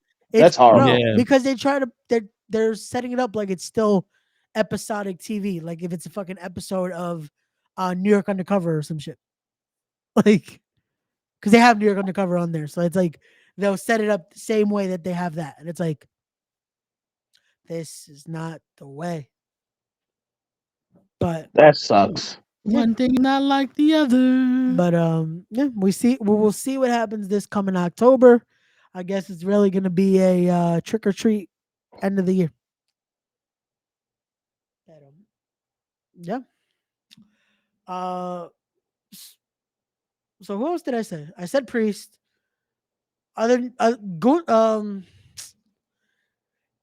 Chad Gable needs to be in that IC title match. I don't know how it's gonna happen, but Chad Gable needs to be like that next fucking baby face to the max. Watch last week's. We show how it happens for Gable. There has to be Monday. Yeah. They have to make it so. Like, because technically, have they made the IC title match official? Did Sammy ever sign the contract, or is it still? Yeah, he did. Sammy's pissed for no reason because he just it's turning into the same storyline as when he was wrestling Roman, and it's like, why you have no reason to be this pissed off at Gunther. You have no story here. I know. What happened? Because they don't know how to do anything. Because that's the only story they can tell with Sammy. I guess. Him being the other dog? And also it makes sense because he just got his ass kicked by Drew McIntyre for the past 3 weeks. So why wouldn't he be afraid of Gunther? Was I the only one that only understood Toe said 3 weeks? Yep. I said he got his ass kicked by Drew McIntyre for the past 3 weeks. Okay, yeah, it was clearer the second time because the first time I don't know. all we understood was 3 weeks. Yeah, your mic is going. I don't know. I said this was. Let me. But bro, if no lie, you sounded like T-Pain on fucking auto tunes. Yeah, bro, it's becoming robotic. I don't know. What's next? You're gonna say you're in love with a stripper? She got it. She moved. You know, you gonna tell me she made some drinks and we drank them? Dude, I heard that line and I was like, really? All right. It's gonna. I you know what? I think they're gonna suffer with trying to stream it on Netflix if Netflix doesn't beef up their bandwidth. Oh yeah. They have to. Again, that's I hope they use the July fight to test out what a WWE show is going to be. Because just think about how many people are going to be watching that. Might be around, give or take, what amount will be watching Raw every week or more. So that's crazy.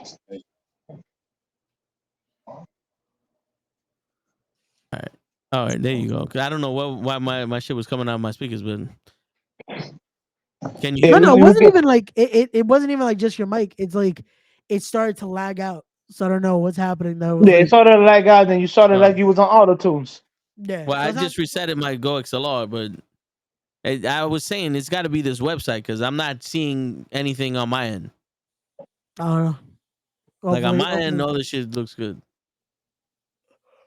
All right. Probably got to get a new fucking thing. I'll be right back. All good. But outside of that, Gable, Priest, for the women's side of things, we know they're gonna try to push Jade now after this. Bailey's finally gonna get her title run again. She's finally gonna get her WrestleMania moment. Yeah. So that's gonna give her a nice momentum run from there. Tag team wise, Awesome Truth with one set of titles. Possibly Motor City Machine Guns with the other set of titles. Because now I'm going to throw that out there. Now I think it's the Machine Guns. Before it was the Hardy Boys. Now it's the Machine Guns. I'm going to go with the Machine Guns. We'll talk about that next week on predictions. But I'm going with the Machine Guns as the surprise. All right, I'm going with D'Lo Brown and Mark Henry. D'Lo, I think, could still go. I don't know if Mark Henry's knees, unfortunately, can still pull off a ladder match. Yo, it's time for the main event. But who do you see as like those names when it comes to after Mania? I feel like Braun Breaker's gonna be someone that they're gonna push after Mania. I got a question for you guys. So, Does Priest still have the Money in the Bank thing? Yeah. yep, that's what I'm saying. He needs to cash it in that Monday. Well, why do you think he catches it on Monday? Why doesn't he catch it on Sunday night against the winner of McIntyre Rollins? Because I've been saying since before all this clusterfuck of it all, I thought he was gonna cash it in on Cody. He's gonna ruin the story. Cody ends it, and before he can really even celebrate it, Priest cashes in on him, and that's how you make your next huge heel. But because of now the Rock involvement and possibly everyone and their mama's gonna be involved in that match, I think they're gonna do it the next night. If they're gonna do it that way. I mean, when's the next Money in the Bank? May or June, I believe. So yeah, so right after Mania, the next big main event, next week's pay per view is Money in the Bank. Well, they have Backlash. They have Backlash after this, and then I believe after that, that's Money in the Bank. So he basically has from now to like Backlash Basically, to cash this in. Yeah. Unless they decide to have him cash it in night of, which I doubt. Money in the Bank will take place July 6th. Oh, it's all the way in July? Yeah. Jeez. Is that the one that's gonna be in Canada this year? Yeah. Okay. But you got to remember, he has to use it before the next Money in the Bank, right? I think they're allowed to do it night of, if I'm not mistaken. You have a full calendar year. Yeah. So I think they're able to do it night of if it gets to that. But it has to be before like the new. Yeah, last year's Money in the Bank was so what was that? August? No. July. No, 7-1 would be July 1st. Yeah, so July 1st. Yep. So he has that Monday Night Raw before Money in the Bank. This is his last opportunity. Got you. So we shall see. We shall see how that works out with that, because he needs to be a big player when it comes out of Mania, though. Either if it's Mania itself, the night after. I tell you the truth though, he's gonna have to cash it against either Rollins or McIntyre, unless they're planning on breaking him up from Judgment Day. But they have a good thing going with Judgment Day, so I don't think they're gonna break that group up. No. You know what I'm saying? And not for nothing, if he cashes it in against, let's say, Cody, you know what I'm saying, and finishes and fucks up the let's finish the story shit. Yeah. Pun intended. I think there's gonna be too much backlash to them. Oh hell yeah, it definitely will be. But that's why I'm like, just to give him more heat. And again, it might be too much heat because it might be actual nuclear heat at that point. But it's one of those. I tell you the truth, if you have Rollins beat McIntyre, you know, and if he hurt, let's cut the crap, because we all know that Rollins needs some time away. Yeah, he needs a lot of fucking time away. So if Rollins beats McIntyre and he cashes it against Rollins and beats Rollins, he's gonna have heat. Yeah. Especially if they play it off like he injured Rollins when he cashed it in. No. See, the only option I could see right now, if we're gonna do it that way, of he's gonna cash it in on either Drew or Seth, is Drew Drew. There's still a moment. Drew gets to win the title in front of an actual crowd, but because CM Punk is more than likely going to be the special guest referee, when he gives him the belt, Punk finally does it to someone else, when like the way he got it done to him by Triple H, picks up Drew, GTS, que se joda, Drew, Damian Priest comes and cashes in. Yeah. I can see that if we're going that route. But Again, we shall see. Either way, I think Drew needs to be. I mean, not Drew. Damian needs to be a big player when it comes to post WrestleMania because they're going to lose those tag titles at Mania. Somehow they have to lose those tag titles. You think? I'm betting on, because it's a ladder match. That's how we finally get 2 sets of titles. One team is pulling because of R-Truth. One team is going to get the SmackDown titles. One team is going to get the Raw. Okay, because it's the perfect time to do it. That's if they hung on 2 different rings. But if let's say all 4 belts are on the same ring, don't they usually clip them? Well, fuck yeah, they haven't done this in a minute. I was gonna say usually they clip them when it's these. It's both SmackDown are clipped together and both Raw are clipped together. Or hopefully, again, that's for this. That would be the best way for this shit to work. They have to be clipped that way, where it's like both Raw are connected and then both SmackDown are connected. So that way, right? Pull one strap and it's like, yeah, we won the title. Wait, then Right, and that's how you split the titles up again. Yeah. And then afterwards, that's how you have Priest cash in Money in the Bank. Yeah. If they lose it, especially like that, it's like, yeah, Priest is about to cash this in either tonight or the next night, depending on, because I believe both, it would have to be night 2, which more than likely, I think they would have Priest. They'll have the ladder match night 1. Yeah, man, they're gonna have to do it that way. No.